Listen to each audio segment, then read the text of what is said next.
Okay, 1 second, guys, while I set everything up.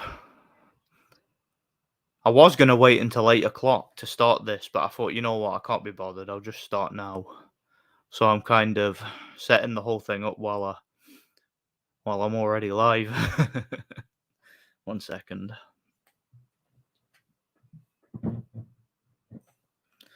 And while I'm doing this, if you guys could let me know if the audio is good, I'd appreciate it as always. So where was I? Triple B, Base Boxing Basement. Good to see you here, bro. Every time, man. God bless. Everyone go subscribe to Triple B if you haven't already. Yo, Rolf Stonefist. Every time, man. Straight out of Windhelm. Absolutely, man. Nord Power. Shout out to Apple Seeds. God bless you, my friend. Were you surprised it happened or felt it coming a mile away? I certainly wasn't. I certainly wasn't surprised. I knew from day one pretty much that it was going to happen. I didn't make a prediction video, but I said on every single comment section that I showed up in, every single live, I basically said this was going to happen. Loma wasn't going to get a decision because, I mean, anybody who's been following boxing for as long as we have, us aficionados, us hardcores, we know that when you fight an American hype in America, with particularly in a place like Vegas, which is run by the gambling industry and the Nevada State Athletic Commission, with the whole Mayweather fraternity and whatnot.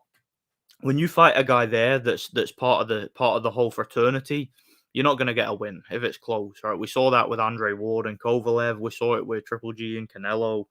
In fights of this magnitude, undisputed fights and fights that have a lot of politics behind them, race politics, whatever you want to call it, Devin Haney obviously has a lot of politics backing him. He had the sanctioning bodies supporting him from the amateurs, or at very least the WBC, which basically, the president basically admitted that they've supported Haney since his amateur days. So that really tells you that there was a conflict of interest. So we all knew pretty much, or at least those of us who pay attention to such things, we all knew that Haney was going to get the win no matter what. So doesn't surprise me that that was the outcome, not one bit. So to answer your question, no, I saw it coming too. It was a close fight, but Haney edged it for me. Yeah, yeah, it was close. It was close, but here's the thing: Loma was never going to win a close fight, was he? In America, with American judges and an American referee, he was never going to win a close fight. It wasn't good enough for it to be a close fight. It would have only been good enough for him to pitch a shutout. Basically, that would have been the only thing that would have realistically got him an official win, So Loma only has himself to blame as far as I'm concerned. Yeah, yeah, of course you won't lose to a white boy, not officially anyway. Not with Vegas judges and a American referee. Yeah, Loma versus Haney was in America, 3 American judges, an American referee. It was in Devin Haney's hometown. Now, let me pose a scenario to you guys. Could you imagine if somebody fought Sven Ottke in Germany? And let's imagine there was a German referee and 3 German judges, and it was in his hometown. Could you imagine how the boxing establishment and the American boxing fraternity would report on that? Could you imagine what journalists would have to say about that? But somehow it's okay for a Ukrainian to go to Las Vegas to fight a guy who's from Las Vegas, or at least is based there, with 3 American judges and an American referee. That's what I'll never get. Why is it that the mainstream boxing media and the sort of the mainstream boxing pundits and whatnot, why do they never bring this up? Like, they always bring it up in regards to places like Germany and Eastern Europe, but why do they never bring this up in regards to the American boxing fraternity? They never bring up how cozy that fraternity is. Why was there not international judges? That's always been my argument. I've been arguing this for years. There should be international judges for world title fights, like you see in Europe. In Europe, when there's a world title fight, you have international judges. So why is there not international judges for world title fights that take place in America? I just don't get it. Makes no sense to me. How is that even possible? Like, how are they even allowed to have three judges from the same country as the home fighter?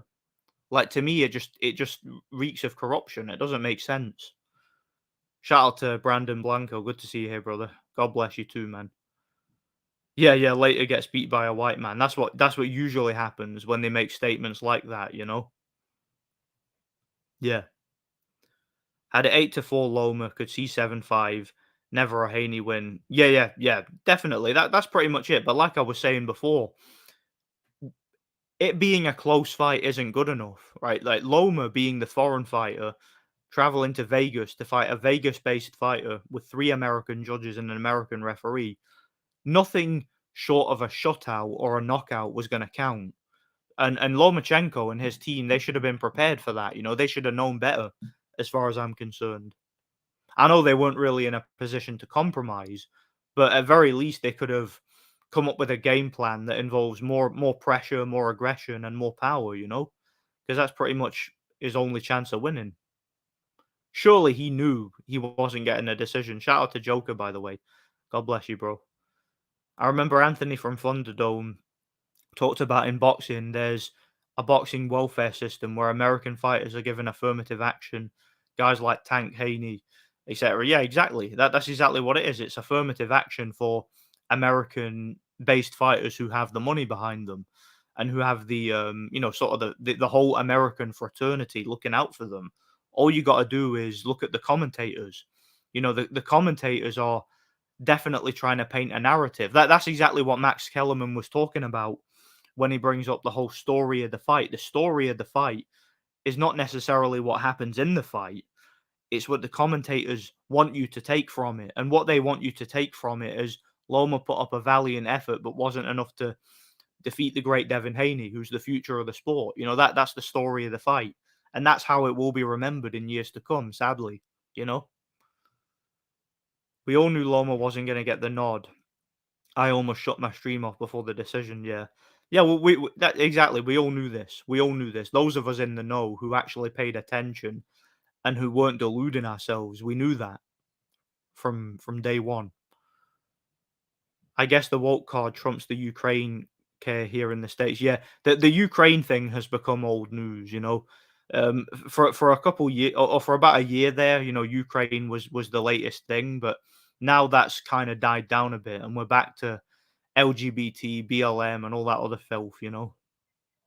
Ukraine has died down a bit. It's not the popular thing anymore. It's Gangnam Style. It's Charlie Bit My Finger. It's a thing of the past. It's a relic of the internet. A relic of the past. It was a close competitive fight, but Loma clearly won. Yeah, that seems to be the generally accepted. What am I trying to say? The generally accepted consensus among a lot of fans. I'll let you in on a secret. I didn't even watch it, but I followed it, and I just, from what I have seen, I've seen all I needed to see, because I knew it was going to happen. I was very confident of the outcome, and I can provide receipts.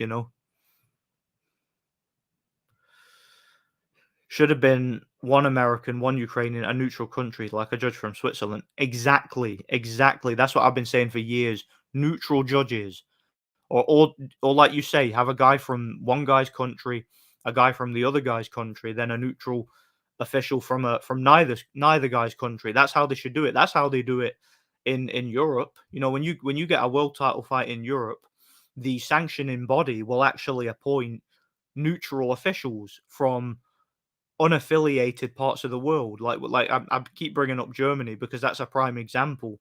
When you get a fight there that's for a world title, you'll often get officials that are from neutral countries. So you'll get, say, it's like a German fighting an Italian or something like that. You'll get like Puerto Rican judges, American judges, Swedish judges, British judges, French judges. You'll get judges from all over the place. But in America, seems to be like America seems to be mutual here. I know the UK is kind of similar, but even the UK isn't this bad and this obviously corrupt because in the UK you get situations where like you will get the sanctioning body sort of overstepping the or overtaking the authority from the British Boxing Board of Control. But in America, you don't have that. In America, what you have is pure control from the local boxing commission. So the Las Vegas commission can send three Las Vegas judges, three American judges, for a world title fight when one guy is American and another guy's not. And that's completely ridiculous because it's a conflict of interest as far as I'm concerned. So if anything is to come out of this any good, people really need to start investigating who it is that appoints these judges and why it is that America seems to be given a pass for practices that other countries are simply not given a pass for. All right, where was I? Yeah, yeah. It's very, very unlikely to get a fair decision in America. Is what it is. We've come to expect it at this point. I had Loma winning 7-5. I knew the decision that Haney would win. God bless Nordic. Yeah, God bless you too, man, every time. And yeah, we all pretty much knew that Haney would get the win. Yeah. In America, it's all about the green. Yeah, yeah. Whoever they financially back is probably going to get it. Yeah, God bless you too, Kyle. Even though I thought Loma won, he's clearly past his best. Yeah, he's definitely faded. I mean, he's got a few fights left in him, but he's faded. He can. To me, Loma could probably move back down to 130, and he could still do some things there. As far as I'm concerned, but he's not going to be at his prime anymore. I don't think. But you never know. Maybe he can surprise us and have another great performance and get back to his best. We never know. He might need to change his style though, because of the injuries and the surgeries and whatnot. As soon as I heard 116, 112, I knew Loma wasn't getting that decision.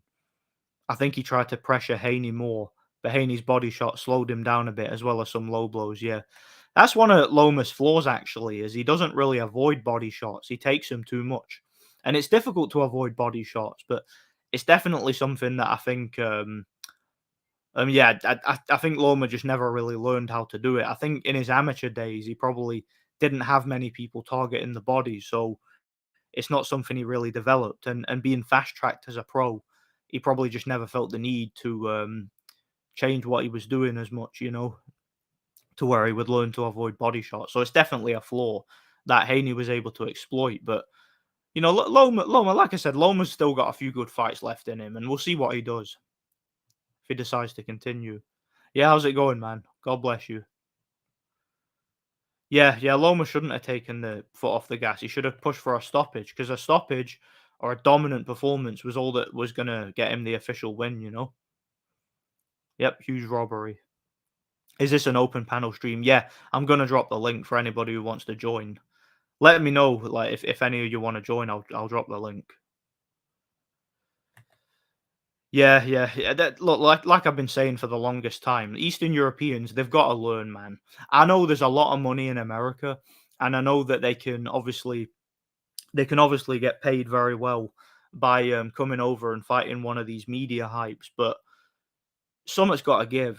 They can't just keep getting robbed and keep getting set up to lose and keep sabotaging their own careers by allowing the American boxing fraternity to appoint their judges to these fights that take place in America. At very least,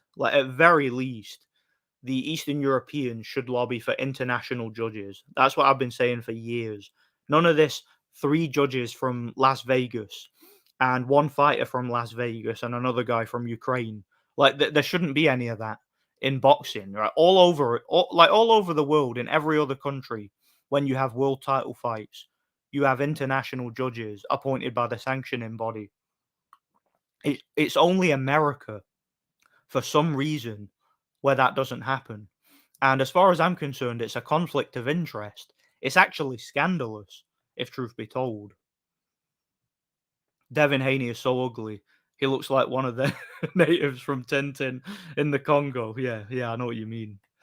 Yeah, he actually looks old as well. Like he looks a lot older than Loma does. George Floyd of boxing, Haney. Yeah, does kind of look like him. Maybe he's a relative. It should be illegal for any of the judges, referee to be in the same country as Yeah, absolutely, or at least it should be illegal for all of them to be there, you know? Shout out to Fight Film, good to see you here, bro. God bless you, man. Heard Loma said he took rounds off because he felt he won easy. Usual bolt. Nah, I don't know, man. At the end of the day, look, Loma's 35 years old, and he's had a hard career. So maybe there is some truth to that. Maybe he was just trying to pace himself. But look, you could be right. It could have been a setup. I don't know, man. I really don't. Yeah, shout out to Living Bean, man. God bless you. If T.O. beats Taylor, Haney will probably move up and fight him. I could see that. I mean, that's a big fight. That's a big fight, and I think he will. By the way, back in the day, fighters would have an immediate rematch. I also think X fighters should judge fights. Yeah, it makes sense actually because obviously, if the guys have fought before, they know what it's like to maybe be on the receiving end of a bad decision. So they might sympathize with fighters a little bit more, you know. I'm gonna try dropping this link if anybody wants to join. I was gonna wait a little bit later, but is what it is. I think that's the link anyway. I'm still getting a hang of the StreamYard thing, so I think that's the correct link. All right, where was I? Wow, YouTube censoring most of my comments. Yeah, how's it going, Hawker, man? Good to see you here. Yeah, they do it to me all the time, bro. And there's not a whole lot we can do about it, you know? It's just that the AI basically flipping hides the comments and stuff. There are ways to get around it, but even still, like the AI is constantly learning how to censor things. I think Eastern Europeans try to get international judges, but they know the fight won't happen if it's not one-sided for the A side, yeah. But that's the thing, like there's here's the thing. There's got something's gotta give. Like, this can't just keep continuing. I get they're being paid well, but it can't continue like this. You can't keep having Andre Wards and Mayweathers and Devin Haney's and whatnot getting every single judge on their side and the referee on their side, and that being the norm in boxing and the mainstream media not even mentioning it. Like, why isn't Sky Sports or ESPN or whoever, why aren't they talking about how disgraceful this is?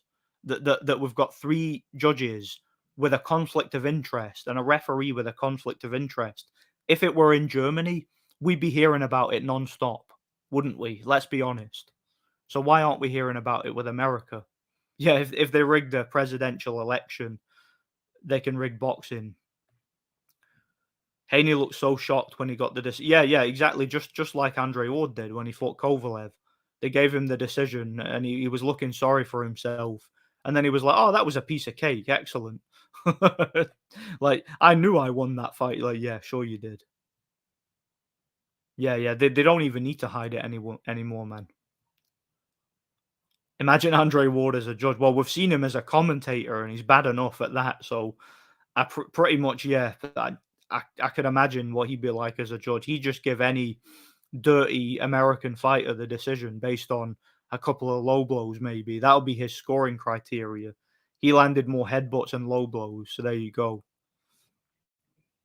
Loma gassed a bit trying to stop Haney in the 11th. This was a very high paced fight with hundreds of feints from both guys and lots of nervous energy. Yeah. Yeah. And that's the thing. Loma's at a stage of his career now where he's kind of knackered after the surgeries and the flipping, all the layoffs and whatnot. And I think Loma's just a little bit like he's a little bit worn out, if you know what I mean. Like all that crazy training that he's done over the years, it's definitely taken its toll on him. And yeah, he's not, he's not as athletic or as durable as he used to be. Plus, he's fighting bigger guys now, so it is what it is, man. Like I've been a bit harsh on Loma, but it is what it is, man. Haney isn't going to beat Tank if that fight happens. I don't know about that. I think he could beat Tank. I really don't rate Tank at all, and I'm not saying Haney's any great shakes or anything, but I could totally see him having the physical ability to beat Tank. In a real fight. Haney isn't going to fight Tank or Shakur after last night. He could barely hang with an old Loma. Yeah, he's probably not ready for a world class fighter at their prime. So I expect to see Haney move up in weight at some point, and I expect to see a lot of cherry picking. Haney did well, always being first to hold Loma's arms and first to hit in the clinches. Yeah, pretty much. Just spoiling his way through it, really, isn't he? Haney probably going to move up to avoid the Shakur matchup. Yeah. You never know. Top Rank might put up a lot of money for that fight, because Shakur is obviously the guy that they're really building, and maybe Haney's just a means to an end. Maybe they want to use him to kind of build Shakur, or maybe they want to sort of create another Crawford Spence situation where the fight will never happen, but people will talk about it, and you'll get fanboys of both fighters arguing back and forth. I could totally see that situation. Yeah, yeah, crazy how Haney won officially. Anyway, always knew the judges would rob Loma. It was so obvious. Yeah, we all knew this. I think even we all secretly knew it, even if we admitted it or not, because it's an American in America, three American judges. I mean, it's not rocket science, man. It is what it is. Haney could outbox Tank, but could also get chinned. Yeah, Haney's punch resistance isn't great. I mean, we've seen him stunned a few times. Linares almost dropped him. Loma, of course, almost dropped him, and I'm not saying that he's chinny, but his punch resistance is still in question because he's a big man for the weight, isn't he? And he's fighting smaller guys. So if he fights somebody that's his size and can punch, it's going to be interesting. I would be very very interested to see Haney at 140 and what he can do, assuming the fights are real. I'd love to see him fight someone like Regis Prograis or even someone like Subriel Matias. Somebody who can punch, who's tough. Stick him in with Lewis Ritson or flipping Patero, someone like that. Someone who's not really an elite level fighter, but who's got power and who's his size, and we'll see how good he is. We'll see how good he is in that situation. The size difference was pretty ridiculous. A much smaller Loma would surely gas first, trying to outmaneuver that size bully. Yeah. And I'm assuming Devin Haney's juiced up to his eyeballs to make weight because the guy looks like a flipping bodybuilder science experiment while somehow being able to make flipping 135 at his size. I'm assuming he's on all sorts of PEDs and probably diuretics. Let AI judge the fight from now on. It probably do a better job. Probably than some of these old ass American judges. Haney schools Tank, but maybe gets stopped. Ain't happening. Yeah. Yeah, I can't see it happening either, but it would be interesting if it did happen. I would definitely give Haney a very, very good chance of outboxing Tank, and I'd probably just give Tank a puncher's chance. It could be another situation like the Ryan fight where Haney has the physical ability to do it, but he just doesn't have all of a sudden he just forgets how to fight and doesn't have the mental capacity to win it. It could be that sort of situation. The major title fights they had in Russia had international judges and referees, from what I remember. Yeah, they did. Same as in Germany and everywhere in Europe, apart from sometimes the UK, where in the UK, if you've got two British fighters fighting, then it'll be the British Boxing Board of Control that appoints the judges, and that's fine because both guys are British. But if you get like foreigners fighting in the UK, you often get one or two neutral judges and sometimes a neutral referee. But in America, it seems to always be American judges, and at least in most cases, sometimes even from the same state as the house fighter. Late in looking at the start of the podcast, yeah, we're only 25 minutes in, so you haven't missed much, to be honest. I've just been sort of venting a bit here. Haney also had a bunch of rabbit punches on the clinch, yeah, and that's a scoring criteria, at least in America, with these flipping Andre Ward esque flipping judges, the body shots in the clinch. That's why he beat Kovalev. Forget all the headshots, forget the knockdown, forget all the long range boxing. It's all about body shots in the clinch, aka low blows. Hey man, just watched the fight. Had it 8-4. Please mention how Haney ducked below the waist every single time Loma got inside. That's the only way to he was able to defend. Yeah, how's it going, Michael, by the way?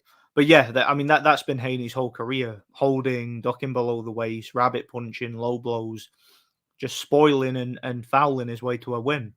And in this case, his way to a gift, you know? Yeah, I know, Hawker. YouTube sucks. They're always removing comments, man, and you get it really bad. And you're an OG in this site. I respect you, Hawker, because you keep it real as always. Loma resorted to throwing as he came in to stop Haney from cheating, and that's when he started landing and beating him up late in the fight. Late in the fight after he made that adjustment. Yeah, yeah, he made that adjustment and flipping almost got him out in round 11. Yeah, peace out, Hawker. Thanks for stopping by anyway, man. God bless you. I think the judges for hometown fights should all be from different countries instead of the hometown to eliminate bias. Yeah, just do what they do in Germany. Have the sanctioning body appoint the judges and have it be from neutral countries. It's easy, you know.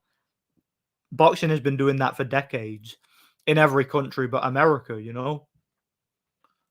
Yeah, YouTube is trash to the core. It's a degenerate place now. It's just as bad as flipping Twitter now.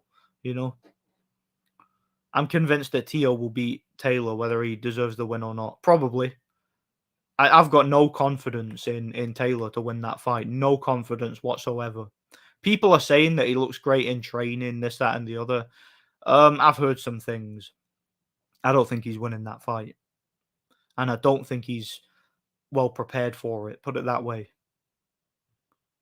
I don't think Haney can beat any top guys his own size. Yeah, not legitimately. I mean, Haney's own size is probably welterweight or 154. Could you see him competing with those guys?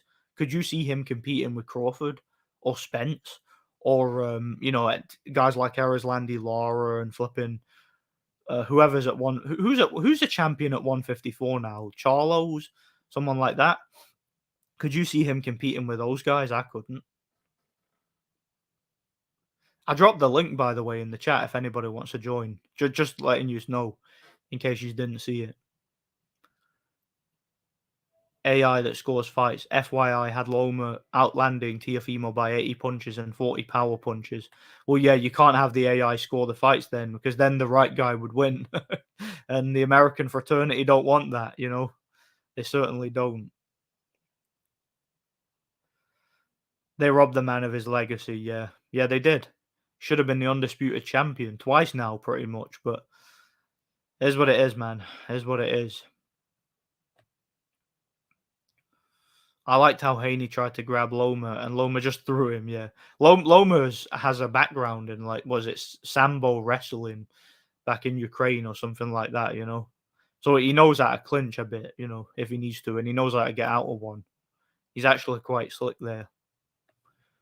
You ought to call in and give them your take. BDA boxing deserves more views than all these other mainstream boxing channels. They call out the racial bias in boxing. I haven't watched BDA boxing in ages. In fact, I forgot all about them. I've got no problem with those guys. We've disagreed on stuff, but I've got no problem with them. But I don't know, something about BDA. I don't know. I like BDA. I like the panels, but it just it when I try to go on there, that there's just too much drama for me. And I always seem to every time I go on there, I always seem to get flipping sucked into it. So I don't know. I don't really feel drawn to that show at the moment. But I've got nothing against those guys. You know, God bless them. Yeah, Haney threw low blows and thigh shots, and commentary made believe it was a legit scoring shot. Yeah, yeah, true. Commentary likes to flipping cover up for these guys, pretty much.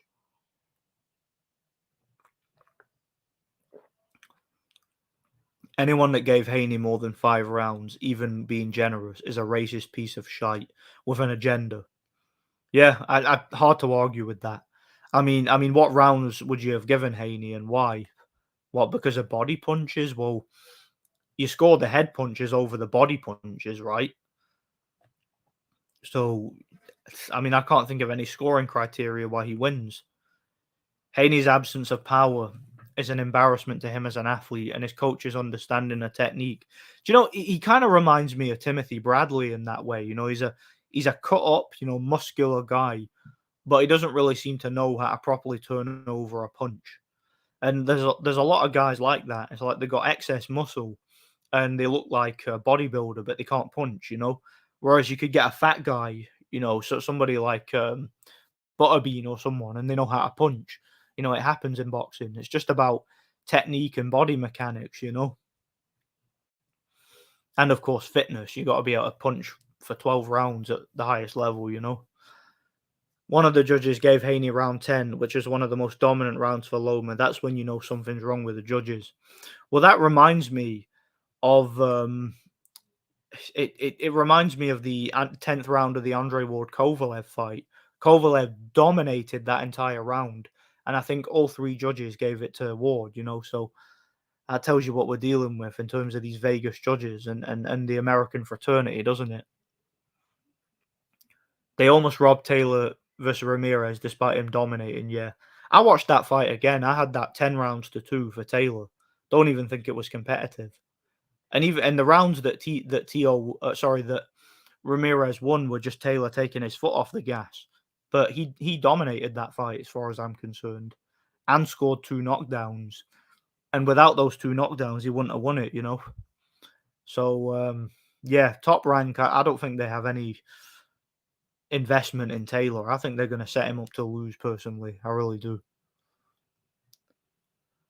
Lomachenko is a level above Haney, and this fight proved it. Without his cheating, Loma would have knocked him out.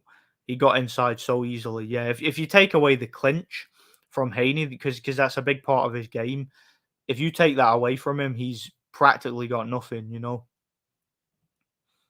At least by way of defense. Really hope Taylor wins. Yeah, I'm rooting for Taylor. I don't think he'll win, but I'm rooting for him. How come you think Taylor isn't prepared for the fight? Well, let's just say Taylor is really, really tight at the weight. And not only is he tight at the weight, but he's somebody who, in between fights, doesn't live the life. Alcohol, things stronger than alcohol. I've said a bit too much, but he's not a person who I've heard lives the life, put it that way. And he blows up in weight. He also is a little bit egotistical. He's a little bit aggressive, with his personality, and I don't think his mind's right going into that TO fight. Put it that way. I think we're going to see a very sloppy and very flawed performance from him. So yeah, I don't think he's going to win that fight. I certainly don't think. I thought 11 was an even more dominant round for Loma. Yeah, that's the one where I nearly got him out, isn't it? After a couple of rounds, Loma was just having fun styling on Haney. Yeah, styling on him isn't enough though. He needed a stoppage to get the win, and he didn't get it, sadly.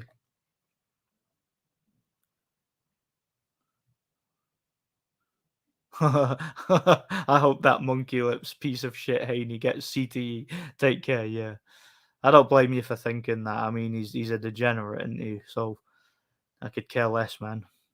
Don't need people like Haney, do we? Is there a petition to overturn the fight?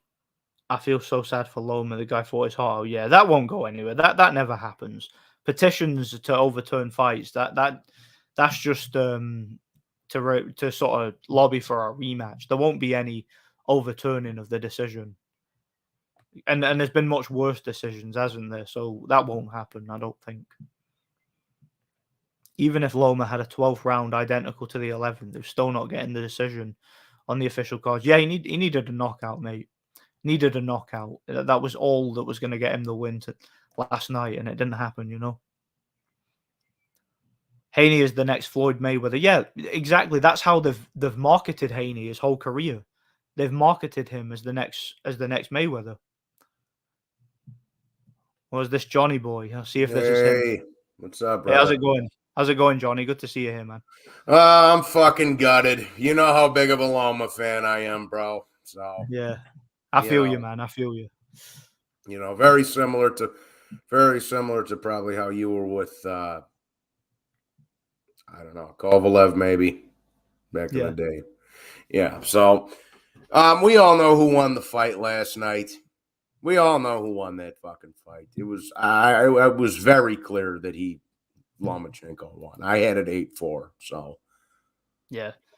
uh, I mean, that seems to be the consensus. Everybody seems to have 8-4, 7-5 Loma at the very closest. Nobody that I've come across who's in any way credible or knows what they're talking about has had it even a draw or given it to Haney. Nobody.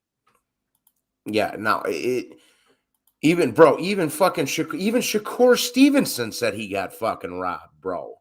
Yeah, and that tells you No, everything because that, he's that no Loma fan. yeah, and he's not exactly. And I think even ESPN had Loma winning. Yeah, Max Kellerman had him winning.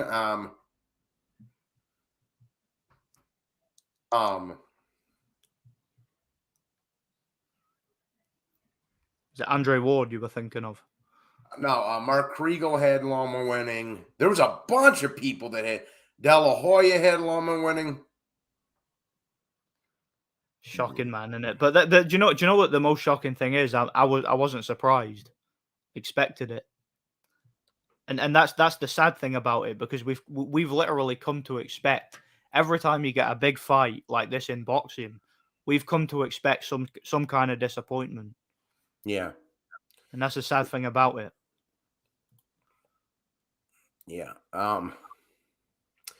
It just goes to show you, yeah, bro. I mean, yeah, bro. He clearly won that fight, bro. Even my dad got home late and he actually passed out because he's 70 years old and he's got a breathing machine. Mm-hmm. But he woke up in time for the fight, and my dad's been around since fucking Floyd Patterson, so he's he's seen Yeah, pretty a good 2/3 of the boxing history there, or something like that, 60%, and he's seen a pretty good chunk of boxing history. He's like, dude, even in his body language, Haney knew he lost, bro. Like, yeah. yeah. See, it was reminiscent of Andre Ward when he got the win against Kovalev. Like he knew he'd lost and he wasn't expecting to get the decision, but as soon as he got it, he's like, "Oh no, I knew I won. I knew I got the decision." It was a poker face basically, but a bad one. Yeah. Yeah. And I can imagine from your perspective, because you made a lot of breakdowns for the fight, and you said from day one, Loma's going to outbox him. He's gonna beat him on the inside. He's the better fighter. But then that turns out to be the case, and the decision goes the other way. I get why you're pissed off, man. I really do. Well, and not only so did I get my prediction wrong? No, now No, Nordic. you certainly didn't. Your prediction was spot on. Yeah, yeah. you know, so I mean, and I haven't seen anyone that isn't a fucking Black Panther motherfucker say otherwise. The only one I've seen a couple people saying that it wasn't a robbery. It's not a robbery. Lou DiBella said that, and Yeah, then which Lou DiBella he's a cook anyway, though. Lo DiBella. he follows me on Twitter because he knows I know what I'm talking about, and Yeah, fucking he said that. I'm like, but he was fucking cucking for Devin before the fight. I even told him. I told Lou DiBella, I told him, I said, he's like, when I look at the great American fighter, he made some tweet. When I look at the great American fighters, and he went to ring them off: Crawford, Spence, Shakur, blah blah blah blah, and he threw Haney in there. And I told him, I said, hey, he ain't gonna be so great after the 20th. And he goes, okay, we'll see. And now he's up here. That wasn't he just tweeted just now. Oh, that wasn't a robbery. That wasn't a robbery. Like, yeah. bro, He's shut up. just saving face and doing damage control. Damage Who's control. who's this on the panel? Devil. You know who it is. Oh, how's it going, man? Good to see you here, man. God bless. Yeah, what's going on? What's up? Speaking of Lou DiBella, he used to promote Devin Haney. So what do you Yeah, think Oh, he's gonna say? absolutely. is that precise? Yeah, Yeah, that's what's up, precise. Johnny? Oh, hey, buddy, how you doing? Okay, hey, you went back on your word. I thought you were gonna go MIA for a little bit, but just couldn't help yourself, huh? I just couldn't help myself, bro. I Yeah, fucking, we all knew it. We all knew it. No, dude, I feel like it's funny we got the kind of the trifecta up here, but I feel like, if there wasn't for guys like us, nobody would speak up about it. So, I felt obligated to stick around. Precise. Yeah, well, I thought it was interesting that so many Americans, right? Because normally they just cover for this BS, but they just straight up and people who picked Haney to win the fight easy, yada yada. They had Loma winning, and they're not shy about it. So it's a little weird. I Dude, gotta be honest, like that surprised me too, because usually with these kinds of situations, and I mentioned this earlier in the stream about the Ward Kovalev situation, everybody Yeah. knew that Kovalev won that fight. But even though we all knew it, the American boxing normies, the fraternity and all the fanboys and whatnot, they just made up their own rules and they just said, well, Ward landed body shots in the clinch, and Ward had the better power hugs, so you can make the argument for him winning. And the fact of the matter is, no, Well, he lost. But with this fight, we're he not really won the seeing that. second fight too. He won the second one by DQ also. He won yeah, that fight too.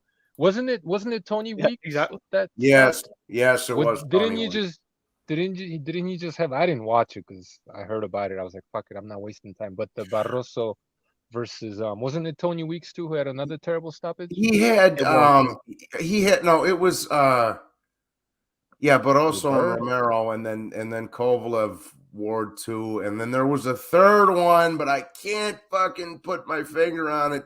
I don't know. I'd have to go back and But look. my point insofar as that goes is like there's instances where they'll call this BS out, right? Like the American boxing public, they'll call it out. Very Mm. similar circumstances, very similar situation. They'll just call it out. And then when it's someone like Andre Ward doing it, I mean, blatantly hitting the dude in the balls. Paul Himalinaji is going crazy live on the broadcast, right? And they just cover up for the dude, and like, they're still acting like he's some kind of great fighter, right? But then when it happens to someone they don't really care about, then Who cares? Yeah, right. then Yeah. they're honest about it, you know. Fucking this is how you know it's bad, bro. Lil Boozy said it fucking Lomachenko got robbed, bro. And he's Mr. fucking pro black, dirty South, blah, blah, blah, blah, blah, blah, blah, blah. Yeah, so some people just can't You bring know, themselves to flipping delude themselves like that. Like sometimes it's just so blatantly obvious that you can't destroy your reputation by BSing everybody. You can't just say, "Oh well, Haney landed more body shots when he took like twice as many headshots." You're just gonna make a complete ass of yourself in that situation. yeah, And a lot fucking of those little, body shots were on the belt anyway or below, so yeah, Yeah, they're not exactly. even scoring blows. yeah, Ralphie, bro. Little Boozy said fucking Loma got robbed, bro. That's how you know it's bad, dog. Man, how do you know about these oxygen thieves? I have no clue what you're talking about, but as soon as you said Lil Boozy, I mean, that just sounds like someone Oh, who's it's one of breathing the a little bit rappers. too much. It's one of the rappers I grew up listening to, precise. So, I I, see. I'll, I'll be Okay, honest, fair I've enough. never heard of him either. Well, my point being, he's one of the rappers I used to listen to when I was younger, when I was a teenager, and you know the deal, precise. I don't gotta, but Yeah, I know. yeah, but my point being is he's a famous rapper and he's Mr. Pro Black, blah blah blah blah blah blah blah, all that other shit, and even when he's saying Loma got fucked, bro, like what does that tell you, bro? Shakur said that Loma got fucked. Even Yeah, Shakur said it. and he and Haney is a bigger money fight anyway, and an easier fight. You know what I mean? So him saying that Loma, won that fight, then he got to go through Loma, which is a harder fight and less money. Yeah. So what's his motivation, right? Do you guys To think lie that at there'll be least. a rematch? Like, do you think Haney and Loma No, will fight again? No, no, no, and Loma No. won't take. I don't think he'll take the rematch because Yeah. come on, man, he this was his last hurrah, in my opinion, at least at 135. If he goes back down in weight and keeps on fighting, he's not going to be that motivated, in my opinion, anymore, because he gave it all he had at the age of 35, prepared, given the situation in his home country. Just this was his dream, right? He gave it all he had, and then they fucked him. When they did that to Sergey, Yeah. you saw what happened to him. He just lost interest in boxing. He was Yeah. just a mercenary, right? So Yeah, I he don't. was never the I same think it's again, gonna. was he? I think this is gonna break Loma. That's what I think. I Not would like in personal life, but just in boxing. in It's gonna boxing. break. Yeah, this Yeah. is okay. Now, hear me out. Hear me out. This is what I would like to see happen. Okay, I'd like to see him go back down for a. Let's see. Who do we got at 130 here? I got the rankings up right. Let's see him go back down and fight the winner of Valdez Navarrete. Okay. Then he can get a belt, retire on top, and call it a day. That's what I would like to see. You know what I'm saying? Just so he got his hands on another title. Call it a day. I mean, honestly, I'd like to see him fucking pull a Marvin Hagler and just ride off into the fucking sunset, to be honest with you. But if he's going to stick around, give him one of these bums at 130 that has a title, bro. Then he Yeah, can retire. to be honest, that's what I would do if I were him. I'd just win Yeah. another title Yeah. and maybe have a homecoming fight somewhere in Europe. Obviously, he can't fight in Ukraine with what's going on, but he could fight somewhere in Europe. You know, Put it in fucking Germany. exactly. There's a lot of his fraternity in Germany, so they could have the fight there. Or Poland. Yeah, Or Usyk's going to Poland. be fighting there. They say. Or Chicago, so I can come. But I'd like to see him just retire, bro. He doesn't owe nobody anything, you know. And I don't want to see him being like fucking Pacquiao that just starts racking up fucking losses when he's getting into his mid to late 30s. And yeah. I definitely don't see him sticking around as long as Pacquiao did. I mean, no. Sort of like he was sort of a glutton for punishment. He just was addicted to the sport. I think he still can't give it up even now. See, and here's the thing with Pacquiao is I wanted to see Pacquiao retire after they fucked him on the Horn fight, but I'm glad he ended up sticking around just so he could fucking beat Thurman and shut him up. And when he should have retired after that. I think that would have been a good way to go out on. Yeah, that should have been it. Now these pussies are trying to drag him out of fucking retirement for fucking Conor Benn of all fucking people. Like, dude, you fucking guys. But Jesus Christ, bro. Yeah, Conor Junto Benn. Nakatani's going to kill everybody in that division, by the way. I think. Maybe. What does he get? Super flyweight now? Chocolatito might have another good fight or Estrada left in him. But I think that kid's going to fucking run everybody out of there. I don't know. That fucking kid. Did you see that, Nordic? I didn't watch it, no. Oh, Jesus, dude. Oh, fuck. I don't want to share it because I don't want to get you fucking taken down, but yeah, it's all right. I'll go back and watch it. Oh, dude, it was knockout of the fucking year, bro. Well, because it was for the Superfly. Okay, because you know how Ioka dropped his title at Superfly to go after the Frank? Yeah, okay.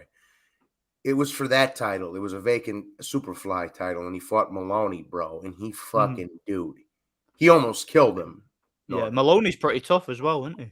Oh, he got the shit beaten out of him, and he almost fucking killed him, bro. You gotta watch that. It's probably knockout of the year, Nordic. Yeah, I'll definitely watch it. It'll probably be on YouTube. Yeah, and it was for a title, so yeah.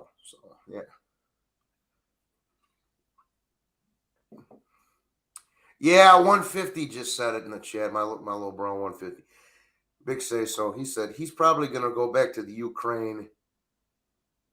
Yeah, probably. I don't know. It'd be dangerous though, because obviously it's still a flipping war zone, isn't it? So I don't know if he will go back there right now, or he'll wait a while. Just because what kind of guy he is, it honestly wouldn't shock me. But so saying that, there's probably areas of it that are safe, I'd imagine.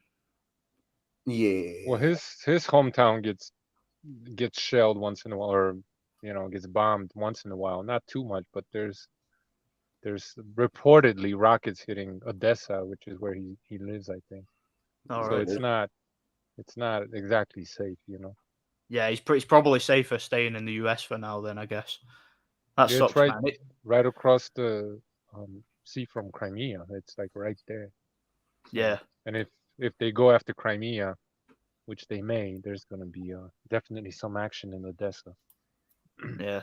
Sounds like that's going to drag on for a long, long time, doesn't it? Well, not if the West just, instead of like doling out these weapons little by little, if they just give them all they can all at once, they're gonna chase the Russians the fuck out in just a few Yeah. months. Yeah, but that's It's the really thing we just all know is the West and yeah. everybody involved. They don't want it to end, do they? They want it to remain Well, indecisive. You know. they want to bleed Russia out. They want to destroy the.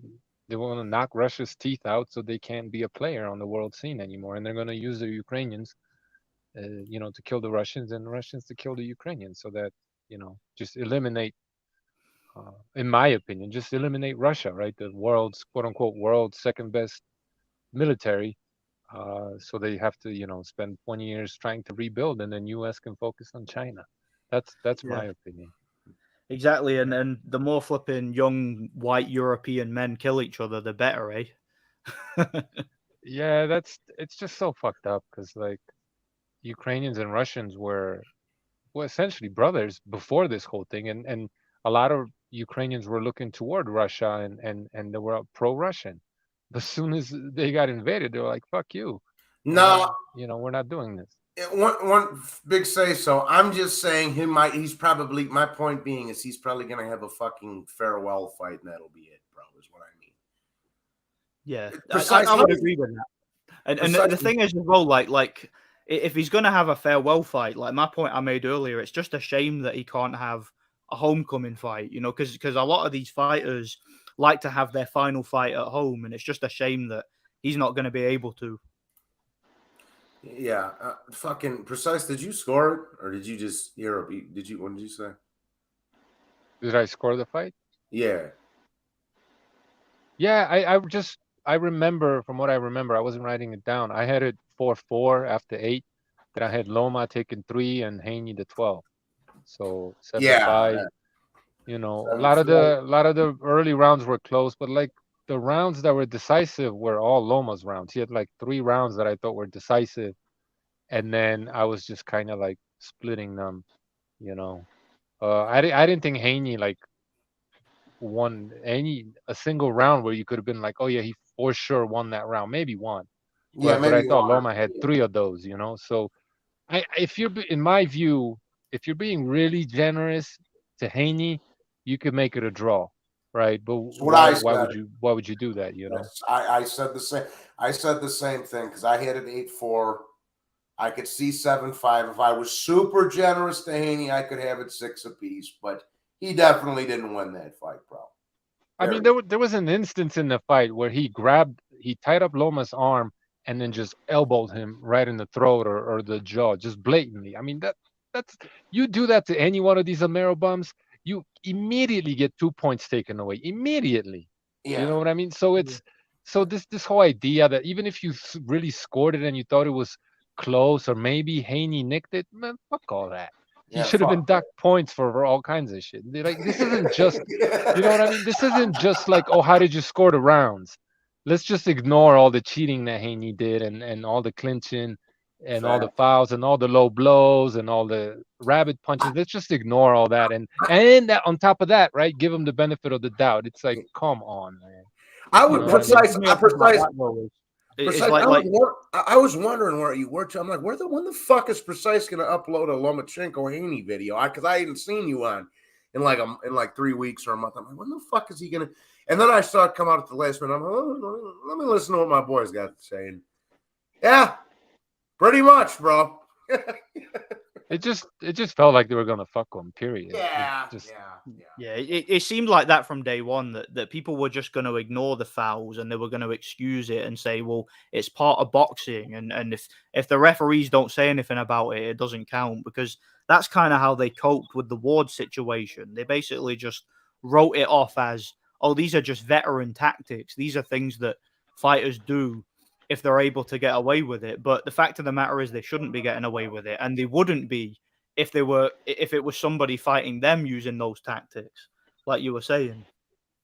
Freezing. All right. Well, if the sport has no rules, then what are you doing like saying who the better fighter is? You have to have a See, certain groundwork. You have to have rules in order to be able to rank fighters, right? Because like what rules are you using to determine who the best is, right? You that need to pissed have me off as well. law. Yeah, see, that How's it going, pissed me Jimmy? off as well. Salute, lads. I hope you guys are doing well. It's okay. Man, I'm so fucking gutted, Lomachenko has been one of my favorite fighters for a very long time, and I just really wanted him to just, get this goal. I wanted him to take it off his bucket list for his legacy. But, hey, man, fighting an American champion in Las Vegas, especially when you're the older fighter, it's almost mission impossible, Haney was the younger American undefeated champion in Vegas, his hometown. And I know a lot of people are telling me Lomachenko is the one with the contract with Bob Arum, but bro, Devin Haney, they can milk this kid for what, 10 years? Lomachenko, a 35-year-old Ukrainian, maybe one more fight, but he's talking about going back to the Ukraine to help with the war relief. So it's sad, bro. Bob Arum doesn't control Vegas. Bob Arum doesn't.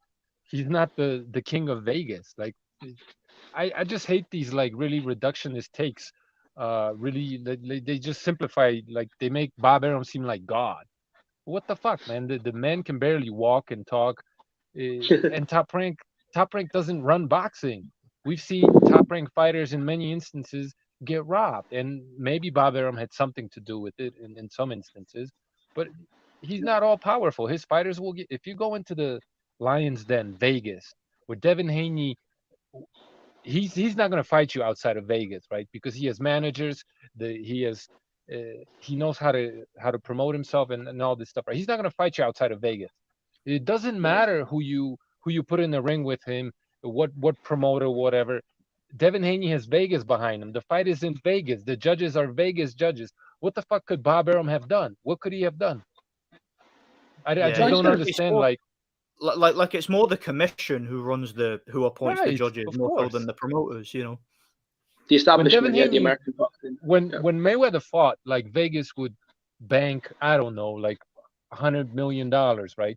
And so they're hoping Devin Haney will be something like that, and he is already. When he fights, they sell hotel rooms, people are drinking, people are gambling. Vegas makes millions of dollars. That's why Devin Haney moved there, so Vegas can back him. It doesn't matter. Like you could put fucking Godzilla in the ring with him, and you could put the most powerful promoter in the world against him, and you have to knock him out to win. Period. Vegas is fucking. Johnny, you tell him. I gotta go. My daughter's awake. Johnny, you tell him about fucking mafia in Vegas, because I mean this shouldn't be rocket science. That's what I gotta say. Thanks for having me on, you guys. I'll listen to you in the background. Yeah, thanks for stopping by, Precise. God bless you, man, and all the best to your family. See you later. Take it easy. Yeah, take it easy, man. Yeah, how's it going anyway, Jimmy? Bro, I don't even think. See, my point was this, bro. I don't even think Bob Arum necessarily wanted Lomachenko to win, because you've got this young American kid, right? You can milk him for at least several years, if not a decade. Lomachenko is maybe one fight away from hanging him up. Yeah. And look, if Bob Arum didn't let Manny Pacquiao and Oscar De La Hoya sail off into the sunset without bending them over and really robbing them blind, and to be honest, mentally, I'm not sure how aware Bob Arum is. I mean, the dude is probably wearing nappies, So I think he's got to be senile, man. 91 years old. He's flipping been around the game so long. I really don't think Bob Arum cares that much about boxing. I just think he's more of a celebrity promoter at this point, What's up, Jimmy? How you doing, buddy? Salute, Johnny. I'm just gutted, bro. Yeah, Lomachenko is one of my favorite Jimmy, fighters. I'm disappointed, bro. So, I mean, and Jimmy, I know you're probably going to break my balls a little bit, but Loma won the fight, bro. You know who won it. Oh, of course, bro. Well, thanks for being honest about it. Thanks for being honest. See, Johnny, I've always said Lomachenko is one of my favorite fighters. The reason why I quote unquote break your balls, we know what the reason is for that, man. Your double standards. But listen, bro, I agree with you guys 100%. This was man, it was just sad, bro, to see. To be honest, it was terrible for boxing. this is the shocking part. Hashtag robbery was trending on Twitter. Haney got booed out the arena. There was a media firestorm on. I mean, literally, you had Tim Bradley, Andre Ward. Everyone thought Lomachenko won. You had I was Shakur, very Keith surprised by Davis. that, mate. I was not expecting the sort of the normie casual boxing fans to be behind Loma like that. I would have thought they'd have been excusing Haney like they do for all these Americans, you know. Yeah, and Yeah. you know what was surprising to me. See, that's even that's when it's bad when even like guys that have already sold out, like Kellerman and Andre Ward, the guys that have already sold out in the past, Nordic, they're saying it's a fucking rob. So what does that tell you? My bad, Nordic. It's too nice to be sitting in that fucking house. I had to come out. No problem. It looks like a nice day where you are. It's quite gloomy here. Good old Wisconsin. Yeah. Oscar De La Hoya came out. He said it was a robbery. Lou DiBella. So it's not even the fans or the media. You're talking about respected insiders. Several fighters. Terence Crawford. He thought the scorecards were completely crazy, and he's a friends with Devin Haney. And he even said, "What the fuck with the scorecards? 8-4 for Haney?" Yeah. He's like, "That's madness." It's just undeniable. Like I was saying earlier in the stream, like it was at a point where people just don't want to ruin their reputations by bullshitting themselves and bullshitting their audience. You can't come out and start making up rules and saying, but Haney landed more hugs, he landed more elbows, he landed more low blows. You can't just start switching moving the goalpost and changing the standard for how we score fights. And you know what? Just gotta call it as it is. And even my dad, Nordic, he's 70 years old, bro, with the breathing machine and all that shit. Like I said, so he's not up to date with the shit like we are nowadays. He was in the 70s and the 80s and all that stuff, of course. But like, my dad's been around since the fucking Floyd Patterson, Sonny Liston days, bro. And even he was like, dude, that was fucking horse shit, man. It was so embarrassing. There's a clip, I believe it was a 10th round, where Devin Haney and his dad are going back and forth, and he's saying to his pops, like, "Daddy's figured me out." He goes, "You need to turn him, Devin, turn him." He goes, "I can't. He's figured me out." He had no idea what to do. He completely ran out of ideas because Loma does that to fighters. He figures them out. He breaks them down systematically, and these guys are just mesmerized and bewildered. And Haney was the same. All he could do was spoil, I thought Nicky got pissed off. I was really angry with the fucking hugging, bro. Because Lomachenko was trying to work on the inside and get good power shots off. But Devin Haney, bro, how does he make 135? That motherfucker, I'm not even joking. He took a selfie with Terence Crawford. And he's bigger than Crawford. And Crawford fights at welterweight. He's massive for the weight, mate. But the thing is, though, he's young. He's in his early 20s. So he can get away with it. Yeah, when you're at that age, like I know for a fact that when I was in my early 20s, if I wanted to, I could probably get down to flipping 12 stone, and I could never get to that now without severely starving myself. So when you're that age, you can do it, but it takes a lot of its toll on you later in life. I was about, when I was 24, I think I was maybe 205 on the dot. And I was in good shape. So and you see, when you're a little bit younger too, you can get away with putting on 20 or 30 pounds and trimming it right back off. As you get older, you can't do that shit no more. It gets harder to do that kind of stuff. And that's kind of what, Haney's at that point, because now he's 24 going on 25. So he's going to get to that point where he's going to be no longer able to do that, See, Lomachenko actually surprised me because I kind of bought into the notion that he was past his prime because he didn't look the best in his last fight. But then again, it's like you said, he's coming out of the war. He didn't have a proper training camp, injuries. But for this fight, I mean, this is like the old Lomachenko, man. Like, he looked fired up. He was slipping and sliding, turning the left hand. He was hurting Haney. He was outboxing him, outfighting him. I was like, oh fuck! Like, I was getting excited. He definitely had a better camp for this fight than he did for the Ortiz fight. I think he was better prepared, Because in that Ortiz fight, he looked like I thought he looked poor in that fight. Personally, I thought he looked really poor. Yeah, I thought he was done, bro. I thought Devin Haney was going to come in here and actually win the fight legitimately, just because of his size, his youth, and obviously the politics, right? But look, even if Lomachenko won 2 more rounds, he still wouldn't have won the fight. So I don't think he's even, I people don't keep think breaking down anything the Loma judges. I don't think anything Loma would have done short of a knockout or at least a dominant, like I'm talking like a Canelo Bivol style Yeah, schooling would have been enough to get him the win, because it's like Precise was saying earlier, you got so much money with them gambling casinos in Vegas being invested in Devin Haney. He's part of that fraternity. So you were going to have to absolutely destroy him to get the win. And Loma just didn't have the size, the energy, the youth to be able to do that. He had to be tactful in there, and it just wasn't enough, man. yeah. Yeah. And bro, to be honest, even though Lomachenko looked good, I don't think it's the prime. And look, Devin Haney saying, "No, we should have fought 4 years ago." Bro, if they fought 4 years ago, Lomachenko would have fucking knocked out Devin Oh, Haney, he would have bro. stopped him. He would have stopped him 4 years Oh, ago. without a doubt, yeah. Yeah. Shout out to Bruce Gold, by the way. Bruce, how did you score it, brother? Yeah, I'm just down, bro, in the dumps. I really want Lomachenko to do it.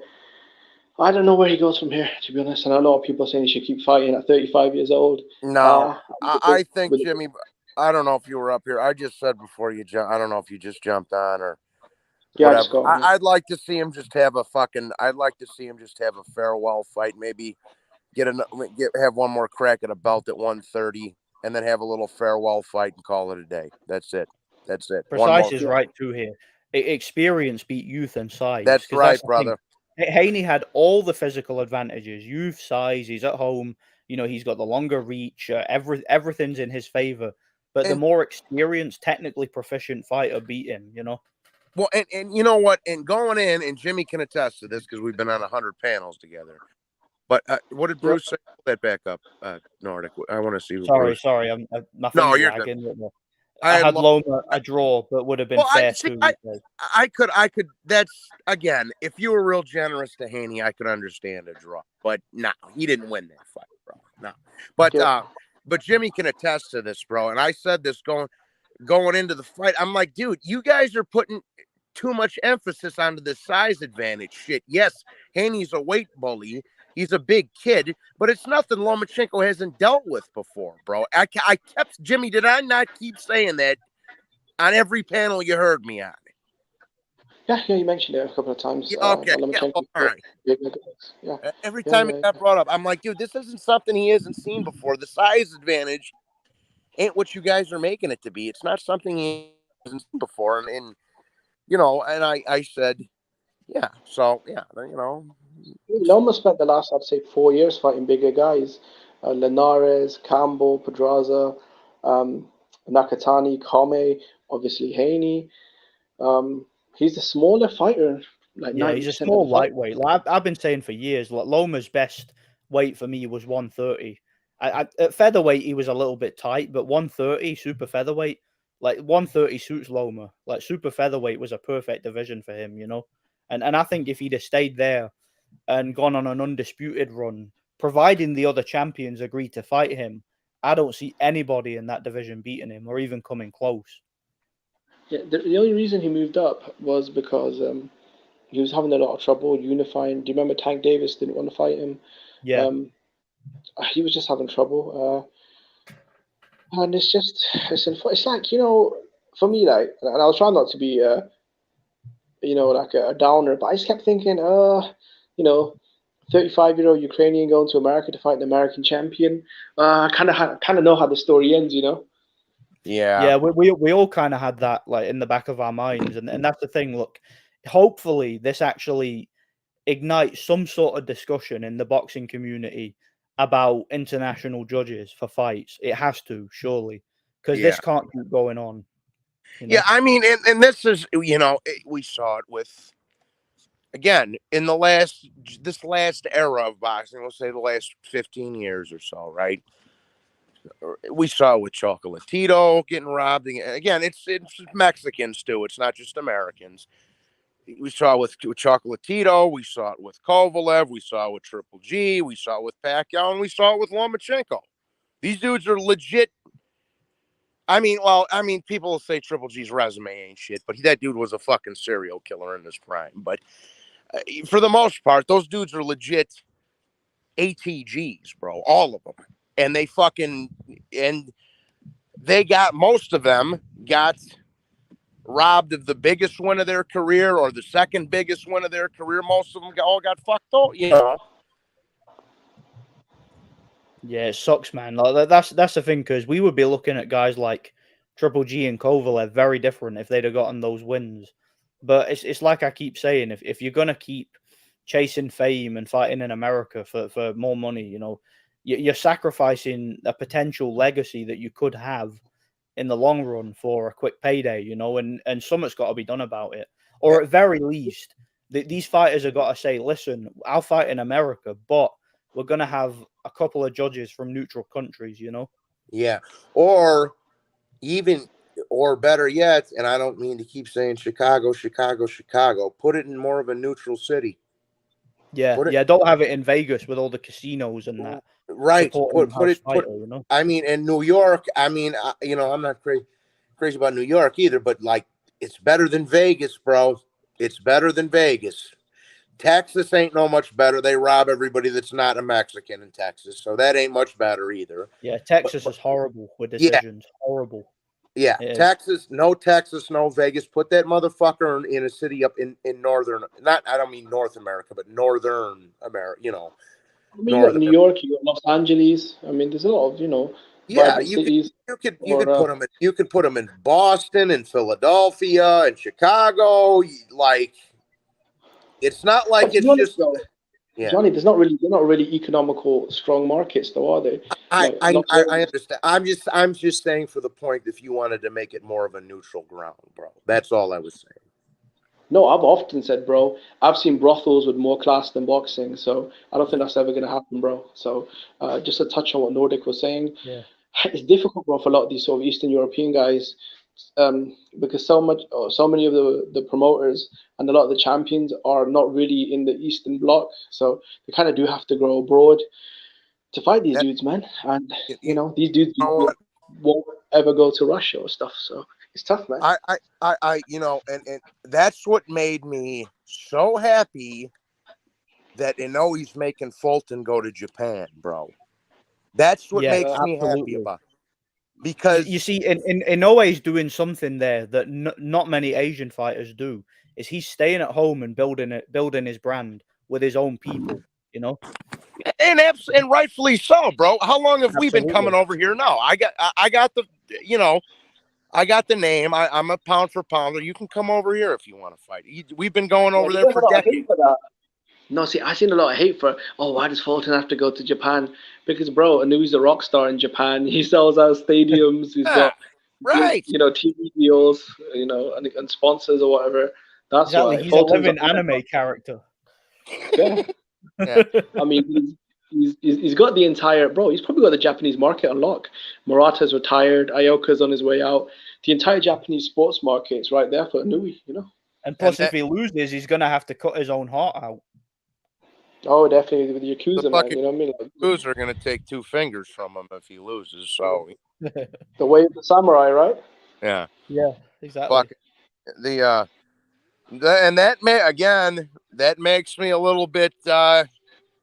Again, I'm picking Josh to win, but it's in the States, bro, against Teofimo. So who the fuck knows? I don't think Taylor is going to win. I agree with Noda, bro. I'll be back in a sec. I just need to go for a piss. Yeah, go ahead. Down the phone, please. Yeah, I got you, brother. So go good, bro. Yeah, bro, I agree with Nordic. I don't think Josh Taylor's going to win. I think Josh Taylor, the injuries, the layoff, and if you're from the UK, I mean, Taylor is struggling with really bad, you know, addictions, alcohol, drugs. He's been out of the ring for damn near 2 years. And you're fighting a Latino in New York, especially someone that's got a youth on their side and a promoter. I think I don't think he'll win. I think Josh Taylor's about to lose his world titles and his unbeaten record. Split decision, I think. Yeah. I think it'll be controversial. Yeah, that's going to be another interesting bout. It's going to be I think it's a 50-50. See, Johnny, the one thing I will say, this fight was a lot more entertaining, Haney and Lomachenko, than I actually thought it'd be. Both guys were going back and forth. There was a lot of power punches. These guys were exchanging. Yeah, man, Devin Haney came out on the front foot, so I actually Well, really enjoyed the fight. Way better than Tank and Ryan. Remember the Oh, hyped up Tank and Ryan fight of the year? This was a quality entertainment, man. Yeah, I enjoyed it. well, unless you were on the fucking hype train, this was the biggest fight of the year too. Up to this point. So Yeah, it's been my second favorite fight of the year so far. On the schedule, obviously, I got to go with the Louis Fulton for number one, but 'cause I kind of, I mean, look, man, I just, I'm not gonna lie, I'm just kind of gutted for Lomachenko, man. But I mean, this is how it was always gonna play out, fighting an American star in Vegas who was a champion, you know. yeah. It's part of the script. It's kind of similar to what happened to Andre Ward, when he went to Vegas to fight Andre Ward. You mean Kovalev? Yeah, sorry, Kovalev when he went to Vegas to fight Ward. It's tough, man. Sort of beating these establishment fighters. So that's why I feel like world boxing should move to the UK because we do shit right over here. I'm all Sorry for about it. your channel, though. Sorry about your channel. I heard you got demonetized, man. That's fucked up. Man. Yeah, I didn't do nothing wrong, Jimmy. Somebody copied one of my videos and posted it all over the place, and they said it was because of reusage of your content on other channels. So I'll get my monetization back. I'm not worried about that, bro. I'll get it You need back. to be more careful now. So you got 5,000 subs now, so you need to be extra careful because now you've got hit with the strike. They're gonna watch you extra careful now. I didn't get a strike. How'd you lose your monetization then? You don't actually need a strike to get demonetized now. No. Yeah. Oh. Yeah. They did the same thing to me, Jimmy. They demonetized me without even getting a strike. Are you still demonetized though? I'm not anymore, no, but I was for a while. See, bro, I actually want to pick your brain though on this fight because you've actually got a similar view to me. I think Teofimo's gonna beat Josh Taylor, and I'm rooting for Taylor, but I've just got a feeling, bro. I just feel like Latino in New York. Taylor's he's struggling with injuries, the weight. He's well known in the UK. He's kind of alcohol and drugs. He's well known. He's coming off a bad performance. I just feel like young Latino. Yeah, layoff. There you go. Nearly 2 years. Young Latino kid who's got a big contract with ESPN. I feel like it's kind of like we've seen this story before. Yeah, I think we all know. Again, it's the same situation. He's going to America. Going to be 3 American judges, American referee. He's fighting an American-based fighter, an American citizen, a guy with a lot of money behind him, and he's drained at the weight. He's a borderline alcoholic, or so I've heard. And among other things, Taylor's getting beat. He's not going to win that fight, I don't think. Yeah. Sad to say because I hope he wins, but I don't think he will. Me too, bro. Me too. I think Josh Taylor's one of the most I've never picked against Taylor before. Yeah. No, I haven't either. What were you saying, Jimmy? No, I said Josh Taylor's been one of the most underrated fighters to come out of the UK for a long time, but I don't know what it is. He just hasn't been able to cross over, not in America, not in the UK. So I feel like Bob Arum's he's made a lot of money though, and he's got a great legacy. So I guess in the grand scheme of things, it's not that big. But I feel like they're going to cash him out. They know this guy's he's battling injuries, surgeries, the weight, alcohol, drugs. It's a lot, man. I feel like with this Teofimo guy, look, 25, 26, similar to Devin Haney. They're going to milk him for another decade. And it's not even because they like Teofimo. They just see, here's a guy we can milk for several years. You can tap into the Latino crowd. I think he'll get fucked. I think it'll be controversial a little, but I don't think it'll be as controversial as this one from last night, but I could see, of course, Loma Haney's a bigger fight, but but not only that, but let's get one thing clear as well. Taylor is not well liked. He's not well liked by the Scottish sporting fraternity. They don't like the guy at all. They never talk about him, and when they do, it's obviously it's more or less negative. Sky Sports doesn't like him, even though he's signed with them. Flipping the promoter Ben Shalom, who was meant to be his co-promoter, hates the guy, can't stand him. They don't like each other. Top Rank seem to not really give a shit about him. Taylor's got nobody in his corner going into this fight, and he's being set up to lose. No doubt about it. I'll tell you what Steve Kim said to me about this, Nordic, because I asked him about this fight, bro. When I had it, I don't know if you watched the live stream. I had him on there, but it was just me and him chopping it up. But he said, this is how he put this to me. He's like, look, here's the thing. Here's the thing with that one.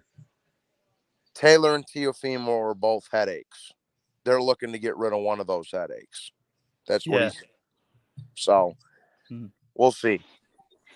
But Johnny, wouldn't you get rid of the headache wouldn't you want to keep the headache that's got more upside to it?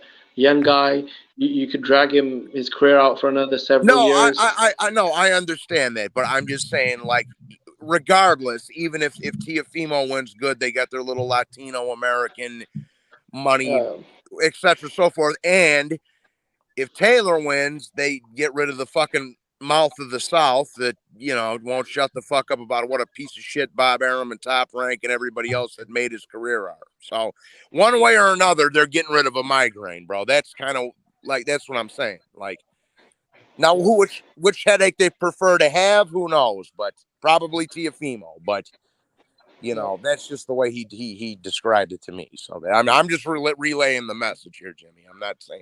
Let's not forget too. Taylor's what, 32 years old now, something like that, 31, 32, and he is. We were talking earlier about Haney being big at the weight. Taylor's probably even bigger at the weight. He is massive. I've no idea how he makes 140. Like he's bigger than flipping Billy Joe Saunders, like considerably bigger. I think there's another possibility that maybe I think Taylor could go in there and stop him, though. I do think that could happen. It's definitely possible. Because Teo is chinny, and and this is why it's such a hard fight to call, bro, because we don't know which version of either guy is showing up.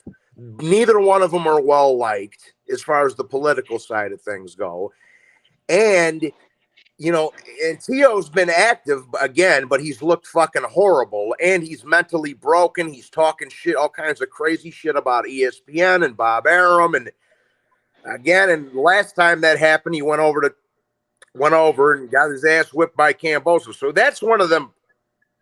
I think it's a coin flip, bro. I've been saying it since day. I think it's a coin flip.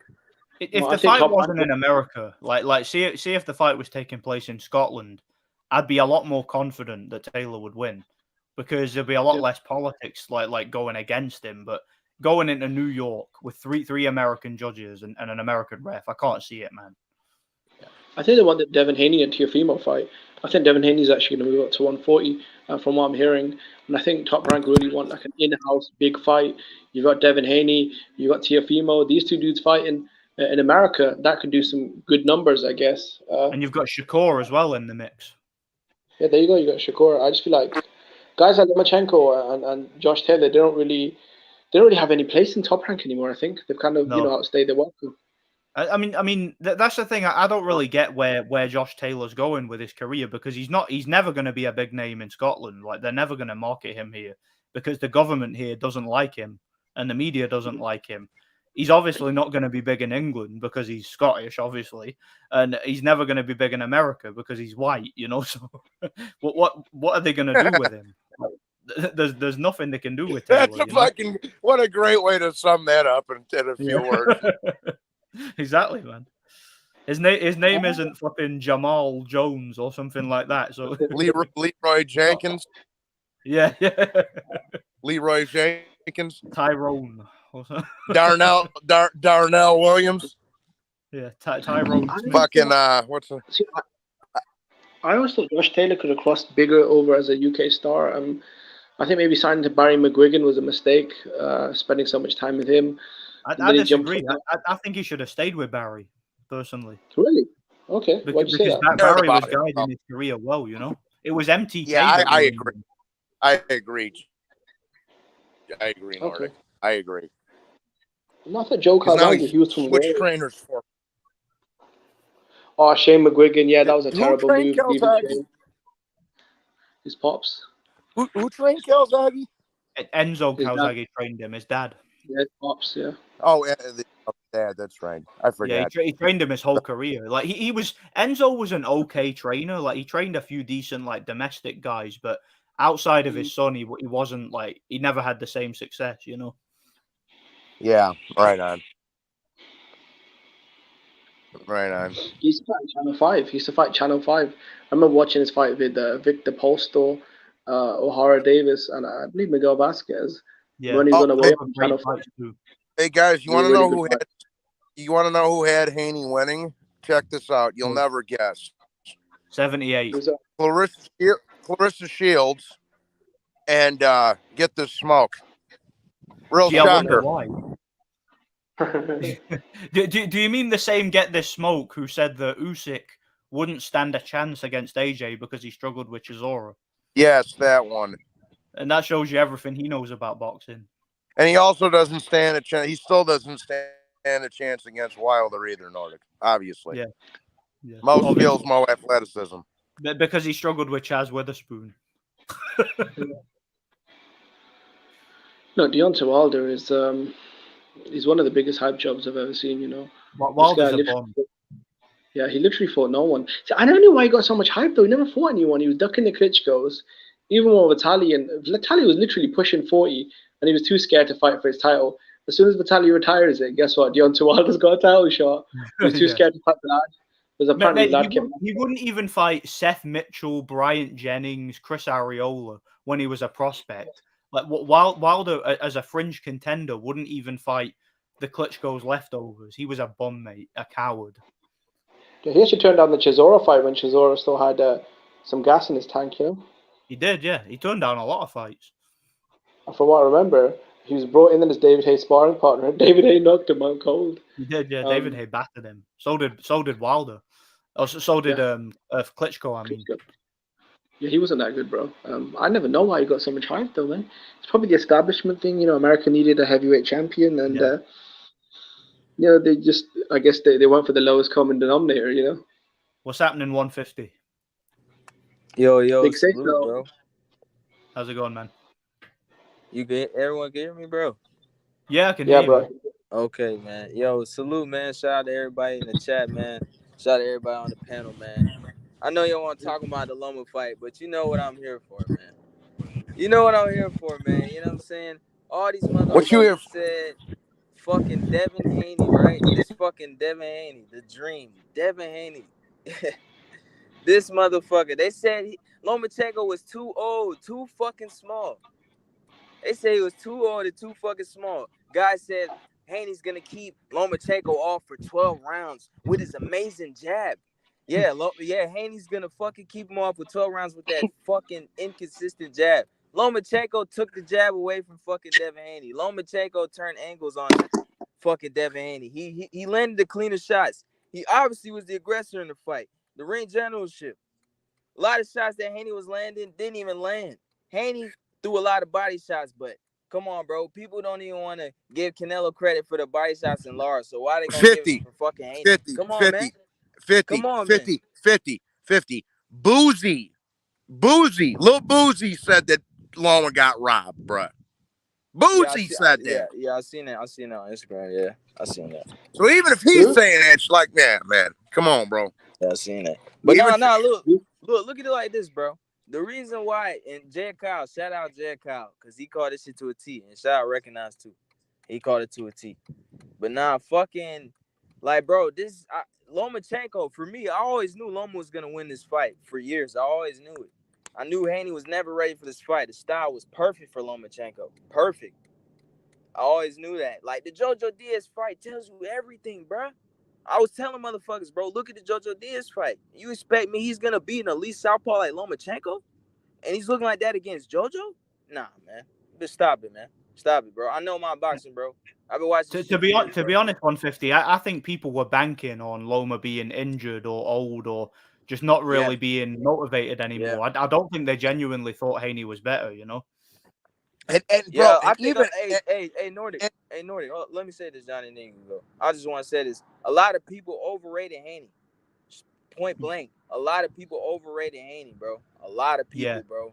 They overrated Haney. They underestimated And Lomachenko. They counted him out in the Ortiz fight. I told him don't count him out. Don't count him out just because he looked like that against Ortiz. Lomachenko, every time he gets a bad performance, he comes back and bounces back the next fight. He was motivated, bro. He trained his ass off for this fight, bro. And 50. Like, What bro, did we crazy, say bro. though? Go ahead, Johnny. And 150. What did we say the whole time in the building? Every fucking stream we was on, bro. Every fucking stream we was on, bro. Every time this shit got brought up, we're like, bro, that size and that jab ain't something he hasn't seen before, bro. We said it on every panel. Exactly. And Lomachenko took away the jab, Johnny. I knew Loma was gonna take away the jab. Loma, when he fights, he counters the jab. That's what he does. He does that early in the fight. He always counters the jab. He has to against a bigger fighter. He's a smaller Hey, man. 150. Like, honest question. Did we get our pick wrong last night or not? Fuck no. I never got my pick wrong. I knew Loma was gonna beat him, bro. I don't care. You guys I think called it to Lomachenko a won T. 8-4. You could argue 7-5. 8-4, argue 7-5. I'm gonna watch it again when I get home, and I'm gonna see what I score. I guarantee I'm still at the same card. I guarantee it. You see that's the frustrating thing that, about it, though, guys. Like, because you guys did a lot of talking about this fight. You broke it down. You broke down the styles, the technicalities, and all that good stuff. And you were basically right in terms of how the fight played out. The thing that just fucked you over was the decision, you know, because it's these flipping judges in Vegas that ruin the predictions, you know. But now here's another thing, though, Aaron. I'm sorry. Aaron. Like, Aaron. bro, I look at like this. Bob Arum. I'm sorry. Bob Arum. He got no value in Lomachenko at this point, bro. That's why I don't think Loma's gonna fight again. He has no value in Loma. He's only known by the hardcore fans. He's 35. That was like his last chance to undisputed. He's getting older now. It's like he doesn't really have a lot of value. And Loma said once he won the fight, he said if he wins this fight, he doesn't know. He's unsure about his future. He's probably gonna retire, go back to Ukraine. Bob Arum's not liking that, bro. If Loma won tonight, he would have ran off with the belts and retired. He can't make no money off Loma. There's no more fights to be perfectly honest, the only thing that Bob would really have any incentive to do with Loma now is to use him to build up his prospects, like Shakur and whatnot. You know, just get them in the ring with Loma as a name on the resume, you know? And I don't think Loma wants to be delegated to that, you know? No, Loma's not doing that. Hey, trust me, bro. He's done. I believe he's done. I really think he's done. Why stick around, man? It's no point. He won't go get the decision over fucking Haney, man. He never was, bro. Loma's never had the benefit on any scorecard. Against T.O., against Alito, he's never had it. Never. Bro, fucking you tell me that was a unanimous decision? Not even a split decision or majority? Come on, man. Stop it, man. I mean, there was no respect for Loma. Like that's the thing. The judges had no respect for Loma, no respect for the sport. They're just thinking about their own paychecks, you know? Yeah. Like Nordic said, hopefully the fucking uproar in the community, you know, starts getting them to clean shop a little bit with the boxing establishment. Hopefully it does, because you know that's really what needs to happen. No, I don't think so. I think when it comes to American politics or the establishment in Vegas, things like integrity and controversy has never really affected the way they do business, you know? So I don't think he'll do anything. No, I don't agree. I don't either. I said hopefully they do, Jimmy. Yeah, I didn't say that. I think they will. I said hopefully they do, but we'll see what happens. The sad thing is, though, and I brought this up earlier, we expected it, you know, and that's a bad thing, because when we get a situation like this in boxing where a guy gets absolutely done over by the judges, there should be an outcry, and rightfully so there is, and there should be a consistent outcry. Like, we should be demanding that there be some sort of investigation or some sort of reform in the way fights are scored and the way that these commissions are allowed to operate. But the sad thing is, it's almost as if the robbery happens, we're pissed off for a day or two, and then it's business as usual in boxing, because we see it time and time again and nothing changes. Nothing gets done about it. So I'm not expecting anything. Like Jimmy just pointed out, I'm not expecting the American boxing fraternity to all of a sudden do a complete 180 and become full of integrity, and to have international judges. And I'm not expecting that to happen anytime soon, but I can hope. Yeah, bro. I did like the backlash though. It was on Twitter. Like robbery was trending. I mean, even Terrence Crawford, a guy who's good friends with Devin Haney, he came out and said, "Look, that scorecard of 8-4 was." He said that was just madness. I feel like probably 90% of the YTBC is obviously crying robbery. On Twitter, there's a backlash. The mainstream media, they're talking about, of course, ESPN and stuff. Yeah. But I mean, I agree with you, bro. I think probably next week it's just going to move on because unfortunately in boxing it's become the norm, So I would love to sit down with those judges. Like, I know we'll never get an opportunity to do this, but I would love to sit down with one of these judges and watch a fight in slow motion and sit down and look at the rounds that they scored to these fighters and get them to justify it, because it would be interesting to see how they spin it, basically. Yeah. Shout out to AJ, by the way. How you doing, man? Hey, what up, fellas? What's cracking? How y'all doing? Yeah, good to see you here, man. Say again? Good to see you here, man. Thank you, appreciate it. What'd you think of the fight? I'm absolutely disgusted. I feel sick. I feel sick. They robbed Vasily Lomachenko last night. He should be the undisputed champion. I don't want to hear any bullshit about it. No doubts about it. No doubts about it. They what they did to that man is criminal. Absolutely criminal. I'm just fucking fed up with this sport. I'm fed up with it. I've been fed up with the sport for a long time, man, because it happens time and time again, and we expect it to happen, which is sad, I mean, can you believe I'm like just going to some comments, and one guy actually said he had a 9-3 in favor of Devin Haney. What the fuck? Let me guess, was he an LDBC channel? No, it wasn't. I mean, just the video I watched was Ring IQ. I mean, Ring IQ said it was a robbery, but somebody in the comment section, I understand you guys. I agree with you guys mostly, but no, Devin won that fight 9-3, and I'm like, bro, what the fuck were you? Are you serious? I think he needs an eye test. No, he needs more than that. He needs more than that.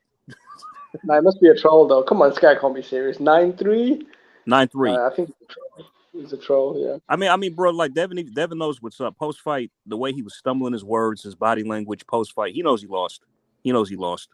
Yeah, he's embarrassed. He knows he lost. Absolutely. And his dad can go kick rocks. Like I'm Shala and bruh, fuck. I'm speechless. I'm still speechless. Yeah. Like the Lomachenko deserved the win last night, and it's just a damn shame. It's a damn shame. Because what at this point, what more is he? What could he do? He's given the sport everything. I mean, he's 35 now. He's way too old to go on another title run. Like I wish he would get another crack at the apple, but it's like he might have to. A rematch. Devin won't fight him again. He ain't gonna fight him again. He won't fight him again. Devin has nothing to gain from a rematch. I mean, and he won't fight Shakur either. Yeah, he won't fight Shakur either. Shakur whoops his ass. I'm telling you that now. Probably, yeah. I think his best bet is to go for Gervonta Davis. Because even though Devin Haney looked poor, Tank Davis, I mean, he doesn't have the kind of footwork angles or the broken rhythm of Lomachenko. He's a guy that just kind of circles you, looking for one counter punch at a time, right? Yeah. I think that's still a winnable fight, like a 50-50 fight. But I think he's got a good chance. Yeah. He does. If he can land on Devin, he does. I'd say so. I mean, Tank has a good he has an act for landing good counters. So if he can catch Devin with something, he can take him out, I think. Yeah. That's one of them fights, isn't it? Like Haney could outpoint him, with his hand speed and from long range, and he could maybe tie up a bit and spoil. But Tank's always going to be dangerous, and he could land a big left hand, That's what I'm saying. Unless Tank lands, Devin will outpoint him. If he can't land. But that's a big if. That's a big if. Yeah, definitely. You know what? For me, Tank Davis has always been I have to be honest, bro. He's always been a bit of a hype job to me. I mean, this guy got walked down and outboxed by Rolly Romero, a guy that may be medically retarded. A guy that his highlight. No. Rolly is a retard. So. Yeah, he is. He should be on the flipping window lickers bus. Him. Bro, I mean, like, what? I mean, but this week, that last week, how they just stop that? That was the worst stoppage I've probably ever seen in my life. Tony How Weeks. Jesus Christ, what? He should never ref another fight again, ever, ever. A push and a I've been punch that saying didn't that land, for years, right? man.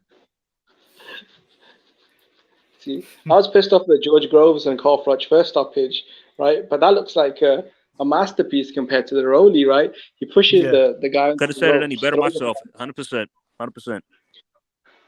He throws a punch that doesn't land and stop it. And Tony Yeah. Weeks actually left the arena without talking to any media. Yeah, of course They he knew what did. they were Of doing. course he did. Of course he did. They knew what they were Remember, doing.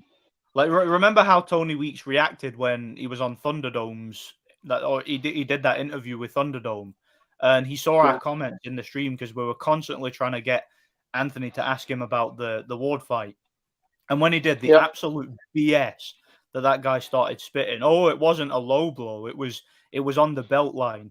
It was literally on the Hublot logo, which is right on his cock. I'm like, ridiculous, man. I mean, isn't it? Plus, he was the didn't he ref the fight where David Moreau beat that guy into a coma? Yeah, I mean, he's never been shy about letting a fighter become a vegetable. So I don't know why, he was so trigger happy. But look, man, I just feel like he was just paid off, I think it was, I mean, this journeyman they brought. You're talking about a dude in his 40s who was brought in on 10-day notice, an easy blowout job. Was out boxing. Rolly couldn't even beat that guy. He couldn't even make it look easy with that guy. That's how ass Rolly is. A guy who got knocked out by Anthony Crawler. Yeah. Loma made quick work of his ass. That was probably his easiest fight. Exactly, yeah. And Crawler stopped that guy, Yeah, Crawler stomped the fuck out of that guy. Crawler was looking like George Foreman up in there. I just feel for Loma, man. I really do. My heart is heavy for him right now. It's just man. I don't know. But damn near every pro was saying he won the fight. Like literally every pro I've seen. Shakur saying it, Bud Crawford saying it, Sean Porter saying it, Oscar De La Hoya saying it, Regis Prograis saying it, even Ryan Garcia saying it. Like yeah. Tim Bradley, Robert Garcia, the trainer, he's saying it.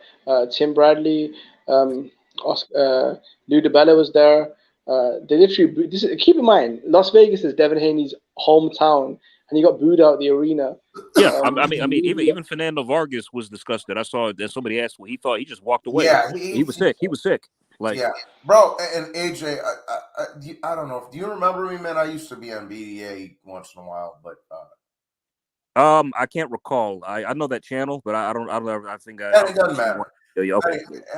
But even Shakur Stevenson said he got robbed. De La Hoya said he got robbed. Fucking Regis Prograis said he got robbed. And honestly, I'm not trying to pick at the race card or anything here, but honestly, I do appreciate it coming from some black guys too. Yeah, so, I'm black myself. I'm black. No, but my point being is, brother, I do appreciate it hearing it from a few black guys too, just to know that there's no fucking bias there, bro. You know what I'm saying? 100%. That's all I was saying. 100%. I mean, like, bro, I'm a Jefferson. I call it down the middle. Honestly, if I'd say Devin won, I'd say so. But no, he did not win this fight. He didn't. First off, I was going with Loma to win. I picked him to win on points. I wasn't rolling out a stoppage, and he did. And he did. He did. Definitely did, my brother. He fucking won. He got shift. But the buck stops for Devin. He's gonna move up in weight, I'm sure. And he'll get found out at 140. Somebody will get him there because I really don't see him having success up there at all. Yeah, there's a lot of punches at 140, man. 100%. Bro, you was talking about going up there and beating up Regis Prograis and taking his belt. I think Regis Prograis would beat him. He doesn't make it past 5 rounds with Prograis. That fight doesn't go past 5 rounds. Yeah, I think Prograis knocks him out. I certainly do. On that performance, anyway. I do as well. Southpaw, fast, big puncher, strong, can fight inside, good defense, good stamina, great chin. That's a hard fight, man. It's a hard fight. Yeah, but I remember him saying that was the easiest fight at 140. He'd go up there and take his belt. Who said that? Devin said that? Yeah, Devin Haney said that. Yeah. Oh my God. Who wants to bet it's going to be Haney versus Rowley for the title? Yeah. I'm not putting Gemma. it past. I'm not putting it past nobody at this point. No, I think the Teofimo fight, it makes sense for like Top Rank, like an in-house pay-per-view. You got Teofimo Lopez, you got Devin Haney, two young dudes, Americans coming together, two different fan bases. You know, you got the black fans with Devin Haney, you got the Latino fans with Teofimo. It's like I think it'd do good numbers on pay-per-view. Yeah, that's definitely a big fight. It would help though if Haney could get a title first at 140. Yeah. I mean, like, my guess is it depends on who wins Taylor Teofimo. I'm picking Josh Taylor to beat Teo, by the way. But if it depends on the winner of that fight, if Josh wins, he probably won't fight him. But if Teo wins, he'll fight him probably. Yeah, like say if Taylor wins that fight, I think he'll move up anyway. So I don't think that fight would happen. Taylor's going to move up to welterweight, I think. Mm-hmm. And Teofimo will probably stay at 140. So even if Teofimo loses, there's still a good chance that they could fight for like a vacant title or something, you know? Yeah, that's true. That's very true. I mean, but in all actuality, as far as Rolly goes, well, I knew they were going to put that belt in his hands. I called it. I think they fucked over Alberto Puello. They set him up to take him out that fight. And then they put in Ishmael Barroso, so they give Rolly an easy takeover. And when that didn't go according to plan, we saw that horrendous stoppage. But I mean, I had him winning the fight regardless. I said they're going to put the belt in Rolly's hands. Then, in all likelihood, he's going to rematch Tank when he's done with his house arrest / vacation. Then once Tank wins that belt, he's going to drag up Isaac Cruz for a rematch. I disagree with you. How's it going, bro? Hey, how's it going, Friesen? What's up, everybody? What's up, you little cocksucker? How you doing? I'm Yo, Brownie. Jimmy. Salute, bro. What'd you think of the fight? Dude, hang on. I gotta let everybody know up here what happened. Friesen was so fucking drunk last night. He comes to my channel and starts giving me shit because I got demonetized, and he knows I'm pissed off about it. So I'm like, dude, while I'm in the middle of the fucking live stream, so I'm like, dude, shut the fuck up. Tonight ain't the night. I just want to watch the big fight. Stop breaking my balls. So then he starts going, oh, man, fucking, man, Loma's fucked, bro. He's fucked. I'm like, bro, stop. I'm like, stay positive. Stay positive. I'm not trying to hear it. He's going, fuck that shit, Johnny. Fuck that shit. So then I start timing him out. I'm like, dude, Friesen, not tonight, bro. We'll talk about it after the fight gets over. And fuck that. So then he kept going and kept going and kept going. I blocked him. And then I'm like, dude, how many accounts did I block of yours, Friesen? Like probably like 5, bro. Yeah, I was a little drunk, man. Yeah, I could tell you, fucking little fuck. And I I only saw one of them on the block list. Maybe I just timed out the others, but I don't know. Yeah, but Friesen Gammy was really busting my fucking balls last night. The little fucker. Yeah. Go ahead. Yeah, to be fair, the Friesen is a bad drunk. I think his cell signal went, and for some reason he thought it was my fault. He's like, Jimmy kicked me off the panel. Remember you calling me? You're attacking me. I was like, bro, this is Cozzy's channel. I don't control the panel. Like, what are you talking about? Jimmy, sometimes I forget. Jimmy, you bitch, you got me kicked out. I'm like, Friesen, what the fuck are you talking about? You're not on my channel. Like, what are you talking about? Friesen, you're gonna be like me in a few years, where you just start getting drunk and fucking going off on everybody, bro. No, I'm putting an end to it. No more drinking. Just smoke weed, you fucking hoodlum. And calm the fuck. Smoke weed and eat a Xanax bar once in a while, and calm the fuck down. Just drink Iron Brew like a regular person. Exactly. I need Nordic's Iron Brew stash, man. That's what I need. It'll give you the rush you need, but it won't get you pissed. Exactly. Friesen, if you remind me of me, it's never good. Okay? It's never good. Oh God. Yeah, man, that shit was a fucking robbery yesterday, man. I'm still kind of pissed about it. Oh no, Get the Smoke said Haney won though, so he obviously. Oh right, yeah. Right. We know that guy knows everything about boxing, you know. Of course, he picked Devin to win, right? I'm sure, right? So. And Usyk has no chance against AJ because he struggled with Chisora.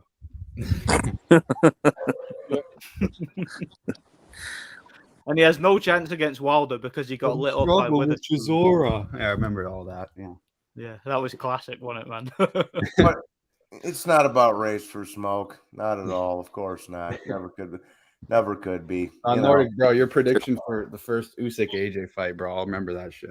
It's a good Thanks, fucking man. prediction. That's one of my favorite videos of my own. You know. Yeah, you're like he's Just a 'cause of fucking the comment robot. section. You're like he's a fucking robot. He can't box. He's not going to be able to do it. And Yeah, I remember everyone that. in the comments is like, but he struggled with Chisora.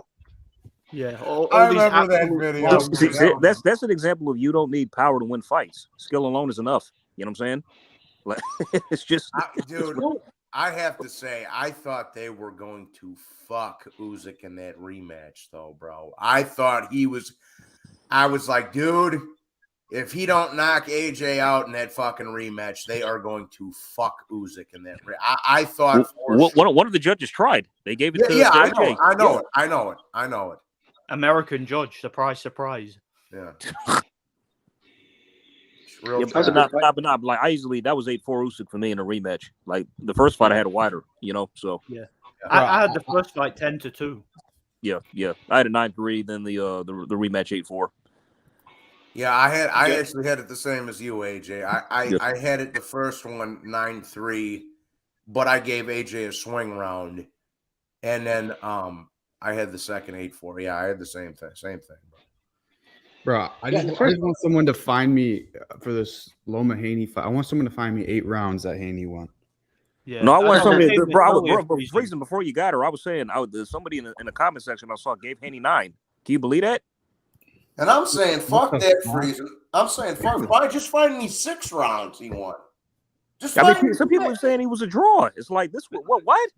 But that's the thing, though. I would love to sit on a panel with somebody and have somebody that's saying this, that Haney won 8 rounds, he won 9 rounds, or maybe one of the judges. And I would love to have these guys justify and point out to me what punches was Haney landing and what was it that he did to secure those rounds. I just had one on my panel, bro, and it's just these guys. They make every single round a fucking swing round, and then they just give it to the the body work Devin landed. God. But it's the swing round people were like, yeah, I had 8 swing rounds, so I had Haney winning. Like, bro, fuck off. Like, you got to score rounds. Jeez. Man. But you know that 8 swing rounds I'm talking about, though? Like, they make every fucking round a swing round. Yeah. Carl Froch types, you know. I mean, it's unfortunate because like if this fight had happened 2 to 3 years ago, Haney never goes the distance. He gets never played. Yeah, exactly. Yeah, and Loma came close to doing it in the 10th and 11th. He had Haney on all over the place in the 11th, and it's like, oh shit, bro. Like, Nordic's got me cracking up when he mentioned Carl Froch, because I remember this line when Usyk was fighting Tony Bellew, but Carl Froch literally thought, I know a lot of people say Usyk won that round, but yeah, I've known Tony a long time, you know, so no way, hold on. Yeah, he was like, Usyk won the round, but I don't want to give it him. So yeah, that's what I'm saying. I'm like, what the fuck? Yeah, he goes, maybe, I've known Tony a long time, you could call it, me being biased. I'm like, what the fuck? and that's a paid analyst, a paid commentator. Hey, I just hope everyone on the panel remembers that Tony Bellew is not the Manchester Bomber. Just so you guys know. And I have to say this. I didn't think Harvey Dock was too bad. I didn't even think the Max Kellerman scored. The unofficial scoring was good. They had it Loma winning. So everything was pretty much fine except for the fucking judges, bro. How's the commentary? Because I had it on mute, so I wasn't listening to it. AJ, here. Bradley did fine. Andre was sucking Haney's dick a little. Of course he was. But Tim Bradley was fine. Yep. Max Kellerman was fine. He scored the fight for Loma. Kriegel was fine. Harvey Dock, I didn't think Harvey Dock did too bad of a job. No, he was cool. Harvey Dock, he refed a good fight. He was cool. I mean, Haney got away with a couple of rabbit punches he probably shouldn't have, but in an elbow or two. But overall, he didn't do that bad of a job, considering who the fuck Loma was. There were a couple clinches where he only broke it up because Loma had a good chance on Haney. Yeah, right. You know what I mean? My point being is overall, he didn't do too bad. Yeah, that's what I'm saying. Everything was fine except for the fucking judges. Exactly. Yeah, that's all I was trying to say. You know, Got you're it. right. Got I it. disagree. There were I a disagree. couple I of think probably not. exchanges where in the clinch, remember he said if you have a hand free, I'm not going to break it up. He did that for Yeah. Haney, right? When Haney had a hand free, he wasn't breaking it up. But then when Haney was getting clinched and Loma was about to hit him in the clinch, then he would come and break it up. So it's like he was kind of No, I selective. think, But again, he could have been way worse. He could have been way worse. I think he did an okay job. I would say he did a good job because I felt like when Lomachenko was trying to work in the pocket on the clinches, Devin Haney kept holding excessively, and the referee just let him get away with that. And hugging, I mean, that kind of kills the action and ruins it. But to be fair, though, it was a good fight, though. I thought it Jimmy, was a his good fight. holding wasn't nearly as bad as I expected, though. That's the only thing I'll give Haney props for is he didn't clinch as much as I thought he would. Yeah. That's the only thing I This can was a give good him. fight, though. I enjoyed it, though. I enjoyed it, Jimmy, you know? didn't you score it for Haney? No, I didn't score it for Haney, bro. Come on. Don't be saying that kind of stuff out there, man. Don't be putting these rumors out there, man. I've got enough people putting fake rumors up about Jimmy, bro. You know? Hey, they're all me. I've created all the rumors. You probably do, man. I hate all these weird stories. Like when I see online and people make comments about me. No, when the fuck did I say any of this? Jimmy was Tony Didn't Beller's you score? Didn't you score Wilder Fury 1 for Wilder? Yeah. Oh fucking hell, man! Come on. Jimmy, were you Tony's accomplice in the Manchester arena? were you the guy with the back? By the way, question about backpack. Tony after the Katie Taylor fight. I didn't hear what he was saying, but was he saying I'm very gutted. I'm just gutted. I'm gutted. I'm gutted. No, Katie, she's worked very hard. Yeah, who cares about women's boxing, bro? Like who actually watched that shit? I don't think anyone. Not me.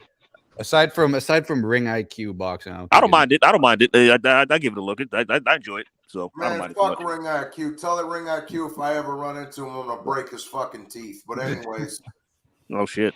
yeah. Nah, bro. The only guy I fucking hate is Punch Drunk. It's the only guy I fucking hate. I hate a lot of people.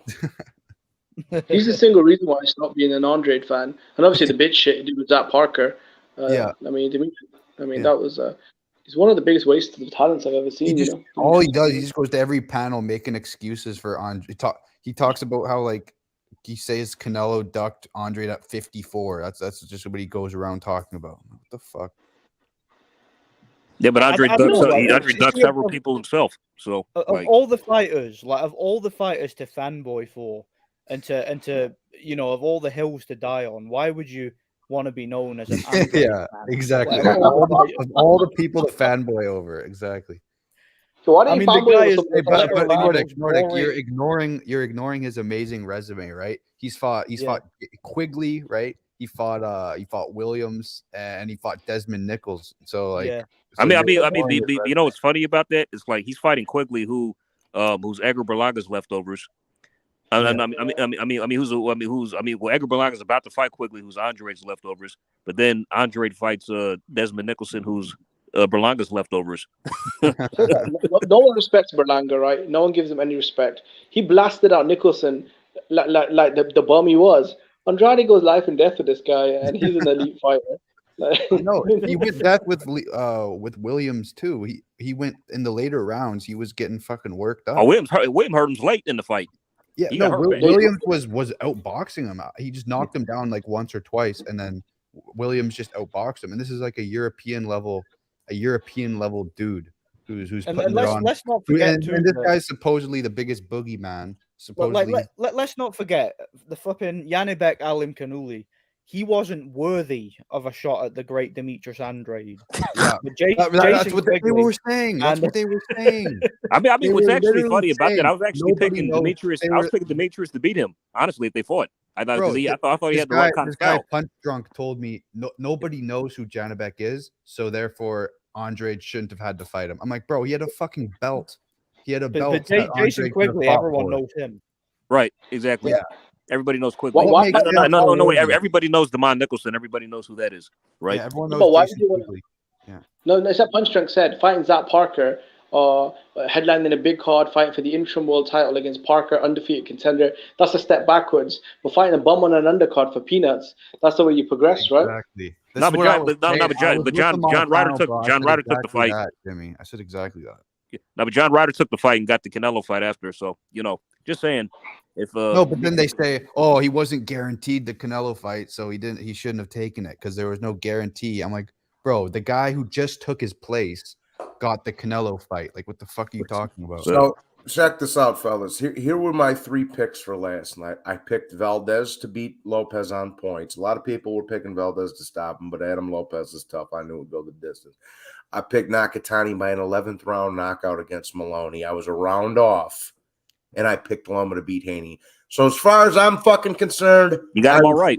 I was 3 for 3, bro. I was fucking 3 for 3. Fuck out. You're 3 for 3, putting aside the official decision.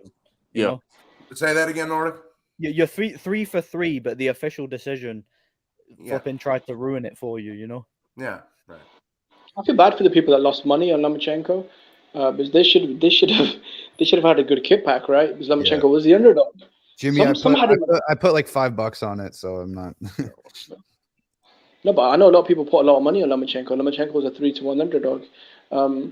Looking back, I guess that was a bit crazy, but yeah, those poor guys, they should have been getting paid really well, but they got robbed as well, you know. So the only reason that Loma was the underdog though was because Haney was the A side, and the bookies know that the A side is going to get it if it goes 12 rounds, which it was always going to, you know. Exactly.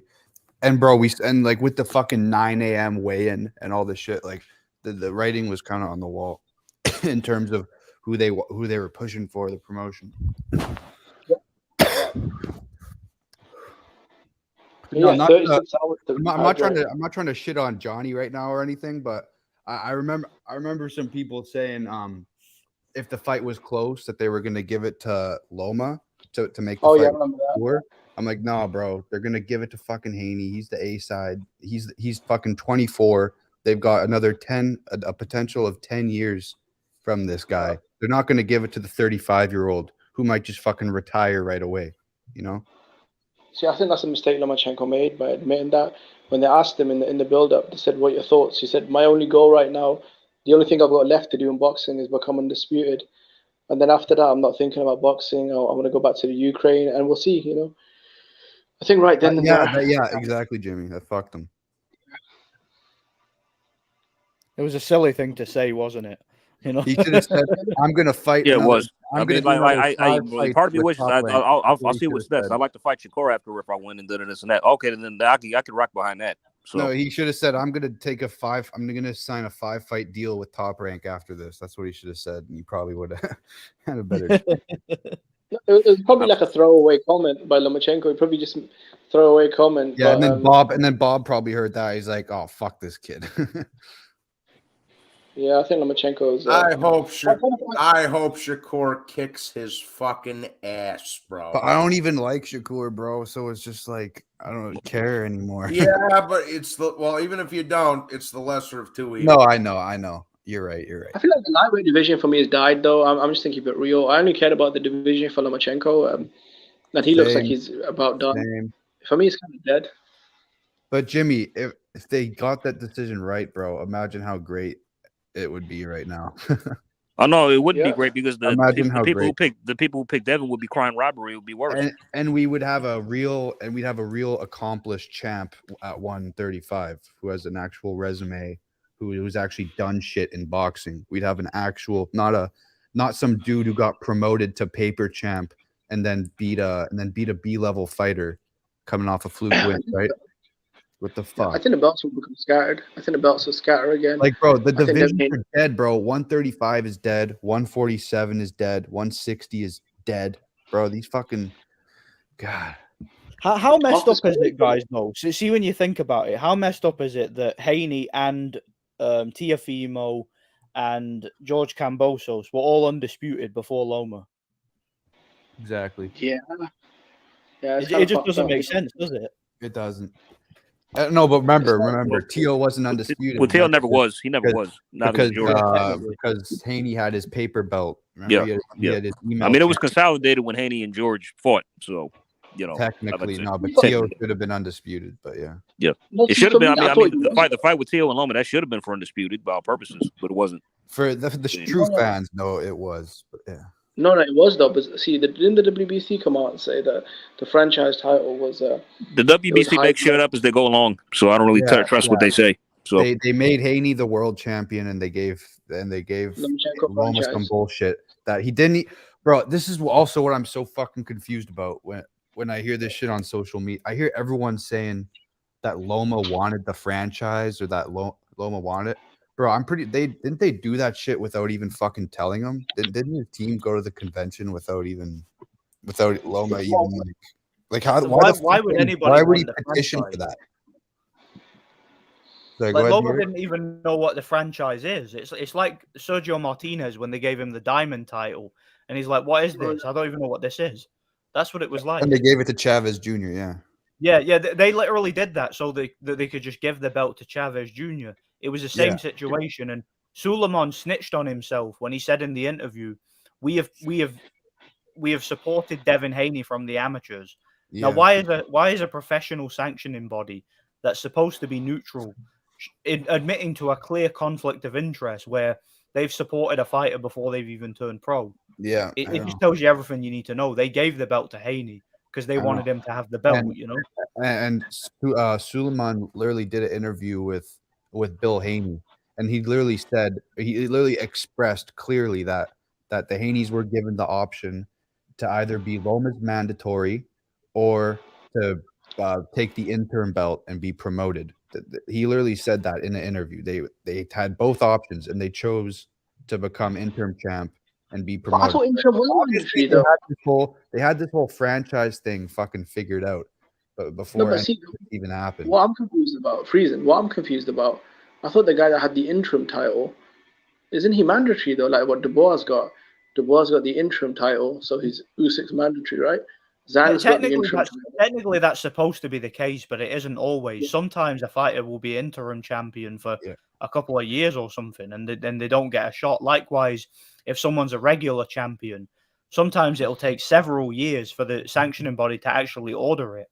For example, like you remember when Povetkin when he was the regular champion, and it took the WBA, I think, 2 years to actually order the mandatory against Klitschko, and they did the same thing with Chagayev. Chagayev became the regular champion, and Manuel Char got the title and all that, and the mandatory, as far as I'm aware, was never called, despite the fact they had supposedly the secondary title. So it's like Thingy said, they make up the rules as they go along, you know.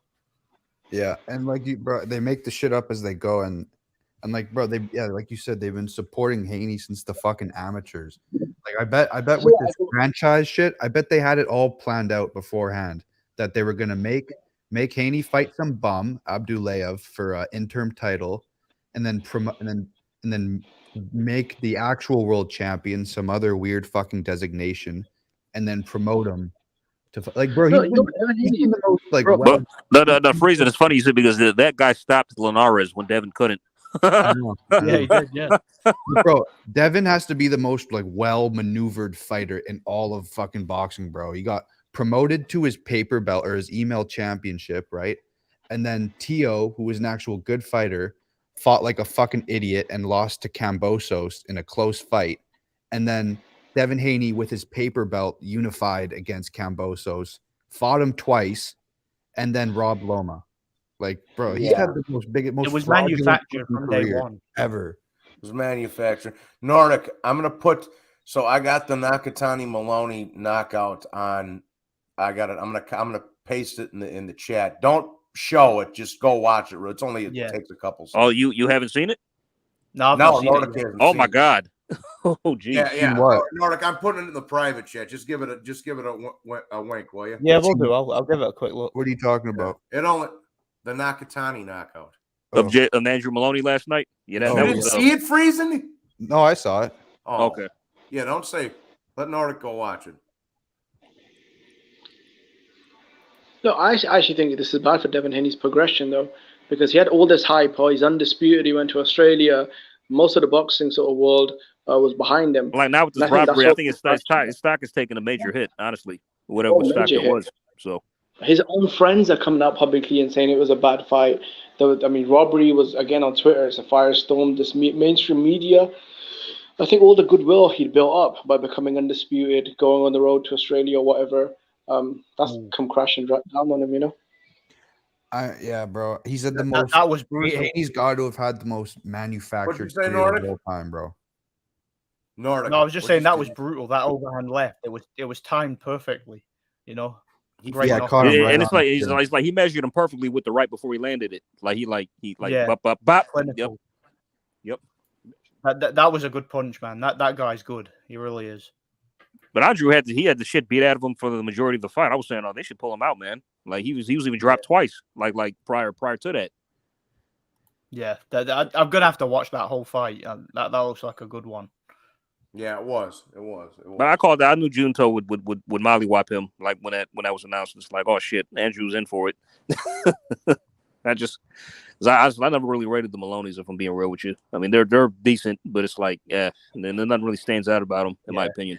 They're just contenders. They're what they are is solid guys that got a hold of a title, but they're not anything spectacular. Don't let Carl Hansen hear you say that, man. Oh, Jesus. Hey, all I know is Regis runs Melbourne. Regis runs Melbourne. Liam Parlow's a pussy. I agree. He didn't want that smoke, bro. Yeah, he ducked that shit, bro. Where's the injury? What got injured? So that's my thing. If fighters say they're injured, I want to see proof. Otherwise, I don't believe you. Yeah, I think isn't Barbosa going to step in now? Because they're trying to make. They said Jimmy. They said he's gonna, but I don't think. Yeah, he's not. He's pretending he wants the fight. He doesn't actually want it. That's a good fight, you know. Progress versus Regis called him out for ducking. Oh fuck! Did he duck as well? I mean, it's a bit sad though.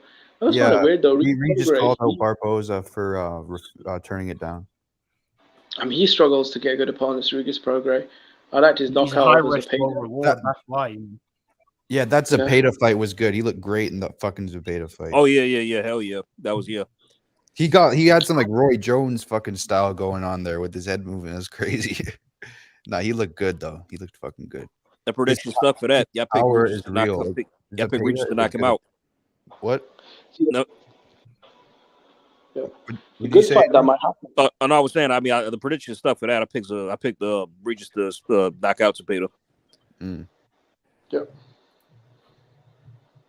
Yeah, I was just saying, bro. Prograis, man. I mean, he's trying to get good opponents, but it's like getting blood out of a stone. You know, But the zone was a good move for him because apparently Matthias is going there.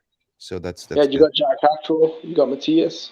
Yeah, I think you mentioned that a couple days ago.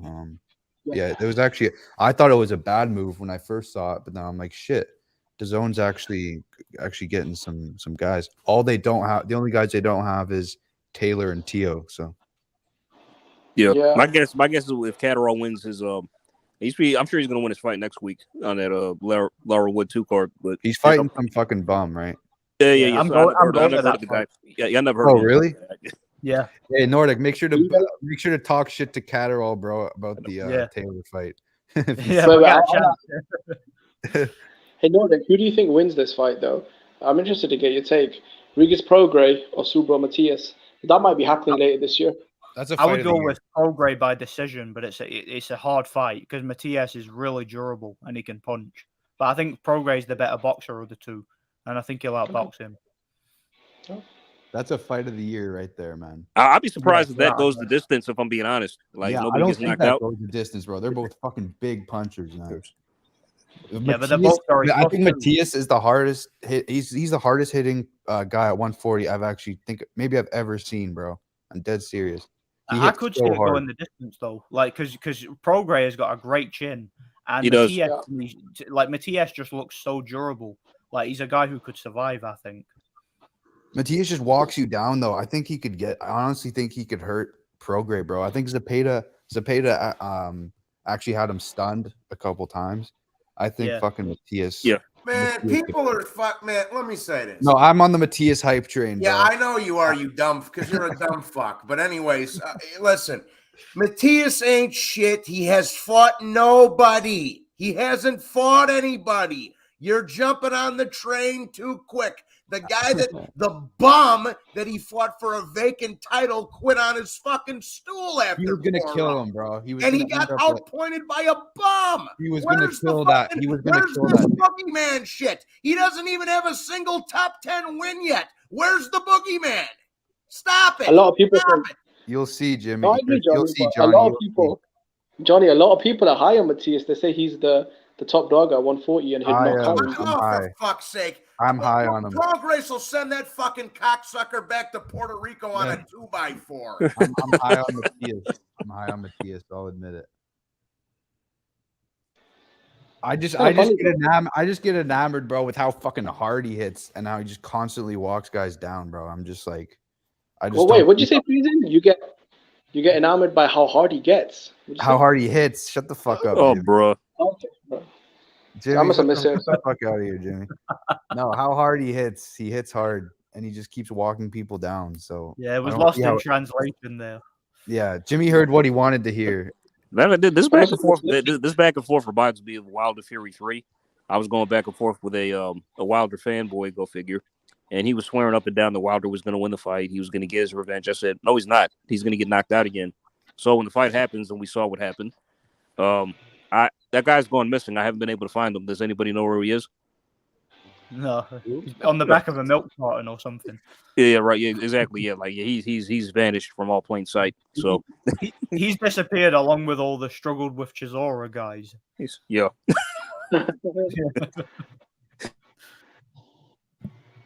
Till this day, you know. Till this day. I am a king. Oh, Deontay Wilder. Oh boy. The two guys that no one wants to fight, Rodriguez and Prograis, they're actually gonna have to fight each other. So hopefully in December, that's what Rodriguez was saying. He was saying Eddie Hearn promised him the unification. So hopefully that gets done. I mean, well, it's going to be a tall task for Regis to become undisputed because that's what he said he wants. But yeah, we got that WBA belt at PBC, and I don't think Teofimo will fight him though. Can I be honest? I don't think I just don't think Teofimo or Rolly Romero will fight him. So of course you won't. Of course they won't. Bro, yeah, the belts are too fucking split up, bro. You got Taylor with the WBO. You got Matias with IBF. With the IBF, you got Prograis with WBC. And you got Rolly with his fucking who somehow has the WBA. So it's like, and they're all at Surely different. Rolly won't have that belt. They're all at different. No, he won't. He won't. Rolly's got to lose soon. Yeah, Nordic. They only gave Rolly the title to feed him to Tank again, bro. That's the only reason. That's what I said. That's what I've been saying. Before. I've been saying that since before that fight even happened, bro. I'm like, that's the only reason they're putting Rolly in for a vacant title. So then they're gonna call Tank a 3-weight world champion, and technically he somehow fucking he'll be. Well, they're already calling him that though. So they have been for like the last 2 but years. He never had a real belt at 140, so I guess he'll actually get a real one at 140 somehow. No, I mean, they'll legitimately try to make him a 2-division champ, but when that's what they keep calling him, keep calling him a 3-division. So they need to make up their minds. Like, I mean, we all know he's not a 3-division champ, but because he fought like Pedraza like 7 or 6 years ago, and then he got a paper belt at 135, then a paper belt at 140, belt, and then he's gonna get a paper belt at 140. So, and Pedraza won it from a vacant title, so it's like. Bro, he hasn't. Do you want to hear something funny? Like, despite Gervonta beating Pedraza, he's accomplished way more and has a way better resume than Tank. Yeah, I know. Yeah, that's true. He has. Listen, I'm gonna tell you what. Ryan Garcia's gonna get that fight. After the fight, he called out Ryan Garcia. Ryan Garcia was in the crowd. They went back and forth on Twitter, and Rolly in the interview said that him and Ryan are gonna fight, and then the winner gets Tank Davis. So. It's an easy fight for a title, isn't it? Like if you want to get Ryan a title, that's the route to go, you know? Yeah. And I don't think Ryan will fight Prograis because he could have fought for belt way before. Everyone at 140 kills him. Yeah. Every champ at 140. Listen, man, that guy needs to go to Disney Channel, start a boy band. I mean, he needs to do something like that, man. Like he's not built for boxing. My mom knocks out Rolly Romero.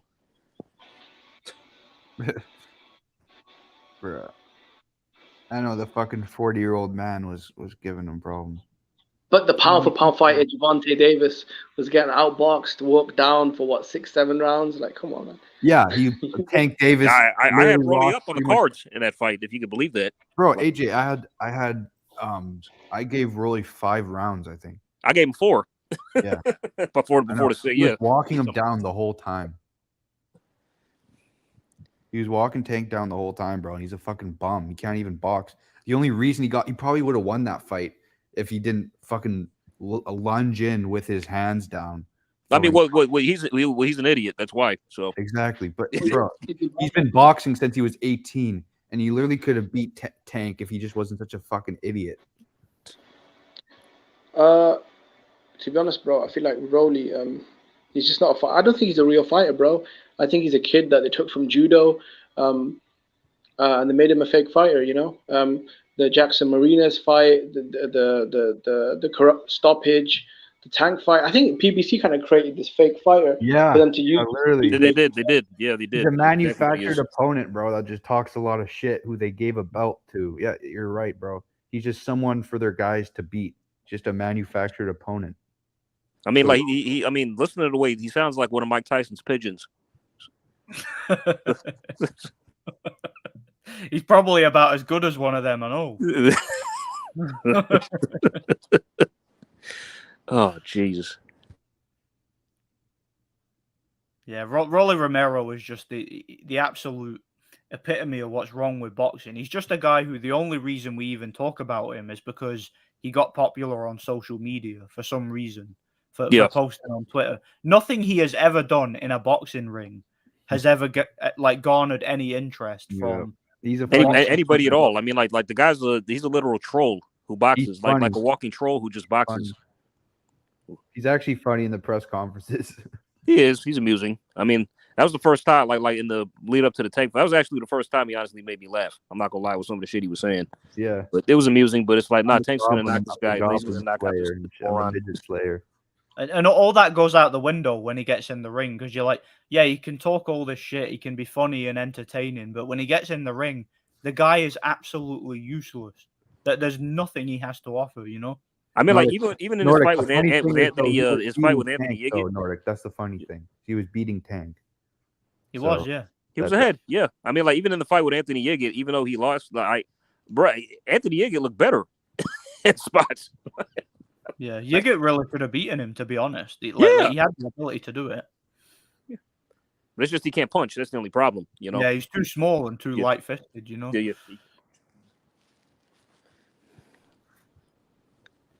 Yeah, Rolly Romero, the fact that Rolly Romero is even able to become prominent at all, never mind becoming world champion, it says everything you need to know about the state of boxing.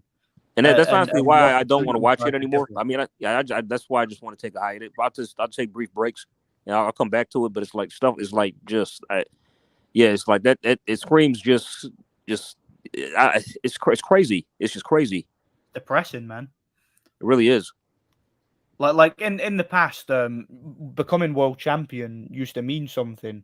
Now it really doesn't mean anything. And even becoming undisputed doesn't mean a whole lot nowadays, you know. Now it's like becoming a champion. It's kind of a joke. You're really like you could be made a champion really when it comes down to it. Oh, bro, I'm back now, man. Hey, how's it going, man? Yo, salute, man, salute. Hey, Lomachenko, man, clearly won this fight.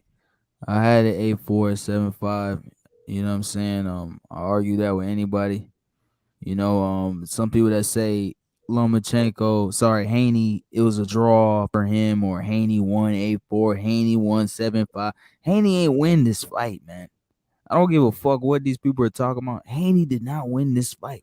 Haney knows he lost too. Haney knows he lost. He fucking knows he lost. Haney knows he lost, man. That dude in the press conference was talking under his breath and shivering and shit. Like, bro, come on, man. That dude knows he lost. Haney's embarrassed because he knows that he's been the beneficiary of just politics. You know, he knows he didn't go in there and earn that win.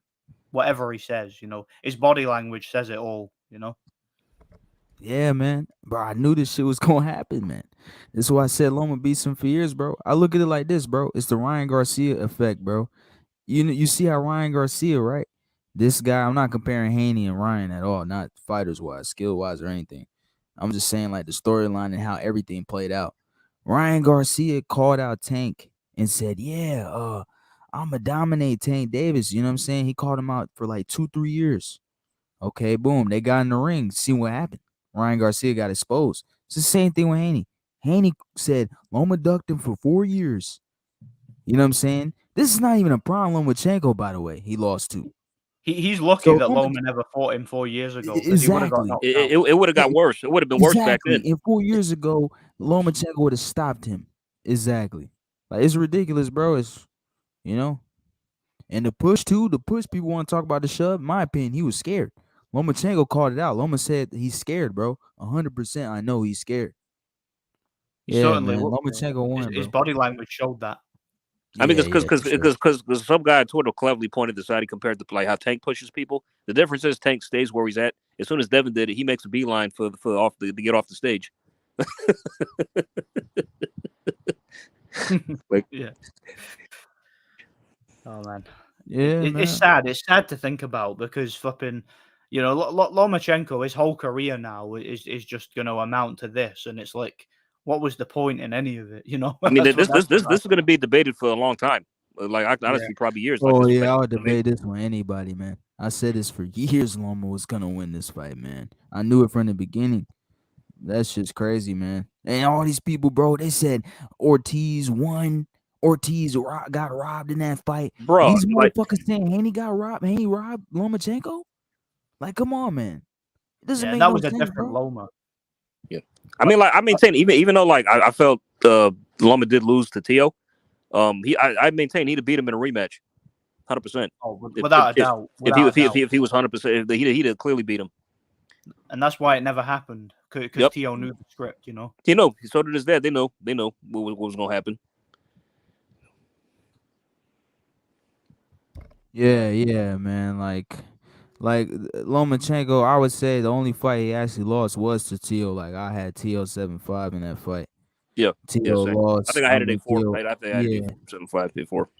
yeah, I had a 7-5, but yeah, man, like the Salido fight, we all know Loma got jobbed in that fight. We knew that, and Haney, he did not lose this fight. He definitely won this fight, clearly, man. It's ridiculous, man. I done heard some guys because say Haney won somebody A4. put out a clever a Twitter video of like saying like Loma styling on Devin. He was landing counters, picking Devin apart, and Devin was going for the body work. One of those body shots was a clear low blow, by the way, but they don't want to mention that. So Yeah, Haney exactly, does that bro. all the time. Low blowing's a big part of Haney's game, and he gets away with it in America. Same with the clinching. Yep. Oh, he Yep. must have. Andre Ward must have been in camp for a few of his fights then. He was low Yeah. blowing Jojo Diaz. Yeah, he's been, man. It's just like, bro, I knew the big reason why I knew Loma was gonna beat Haney is when I saw him fight Jojo Diaz, man. That fight tells you everything, bro. Jojo Diaz took away his jab. Jojo Diaz applied pressure. He's about the same size as Loma, 2 different styles, but Jojo gave him fits. It's just the thing is Jojo, he uses a high guard, so he doesn't really like attack early on. Like he usually comes on late. Like same thing like Loma, but Loma turned it on this time around. He didn't sit there and wait. And also another it's thing, a I guy want to say this significantly too. smaller. I want to say this too, Nordic. And when I was watching the fight, in the second round, I knew Loma got him. I knew it. The reason why I say is because watching the first 2 rounds, right? Devin Haney didn't attack Loma. He wasn't aggressive. He didn't disrupt his rhythm. He just let Loma do anything. He let Loma do what Loma does. He lulled him to sleep with the feints. He was just waiting and downloading. Right after that, he turned it up. Right after that, he figured him out pretty quickly, and then He that did, was when he yeah. started Because throwing. I was maintaining, like I said, Haney would probably get off to a good start early. I mean, but in the mid rounds, it's really going to get interesting, and Loma's going to turn it up, and then he should dominate the rest of the fight. That's how I saw it going, and that's more or less what happened. Yeah, man, like bro, like it's crazy, man. Like Right then I knew. I was like, yeah, oh yeah, he's letting Loma do it, because the thing is, like, Jermaine Ortiz, Salido, and Tio, they didn't allow Lomachenko to download. They didn't allow him to sit there and feint you, you know what I'm saying? Like early in the fight, you know? So they disrupted his rhythm and applied a lot of pressure. Haney just didn't do that. Haney was just standing there. So that's when I knew. I was like, oh, Loma figured him out. He figured him out, and then boom, there's domination from that point. Like, bro, the judge gave Haney the 10th round. Are you serious, man? Yeah. Like, Yeah. Oh, come no, on. we were talking about that earlier. That was a disgrace. It was reminiscent of the 10th round in the Kovalev Ward fight, where all three judges gave it to Ward and he barely landed a punch and got dominated. It was the same situation, you know. Yeah. Same situation, exactly. Fucking Kovalev dominated fucking Andre Ward. Andre Ward didn't win that fight either. I scored that fight 8-4 for Kovalev twice. I rewatched it twice. I might have rewatched the Haney Loma too. I guarantee I had the same scorecard. Anyway, guys, I've got to shut this panel down now. I've got to go to bed because I'm up quite early. But thanks for stopping by to every one of you, man. I really enjoyed it. For sure. Y'all Yes, take care.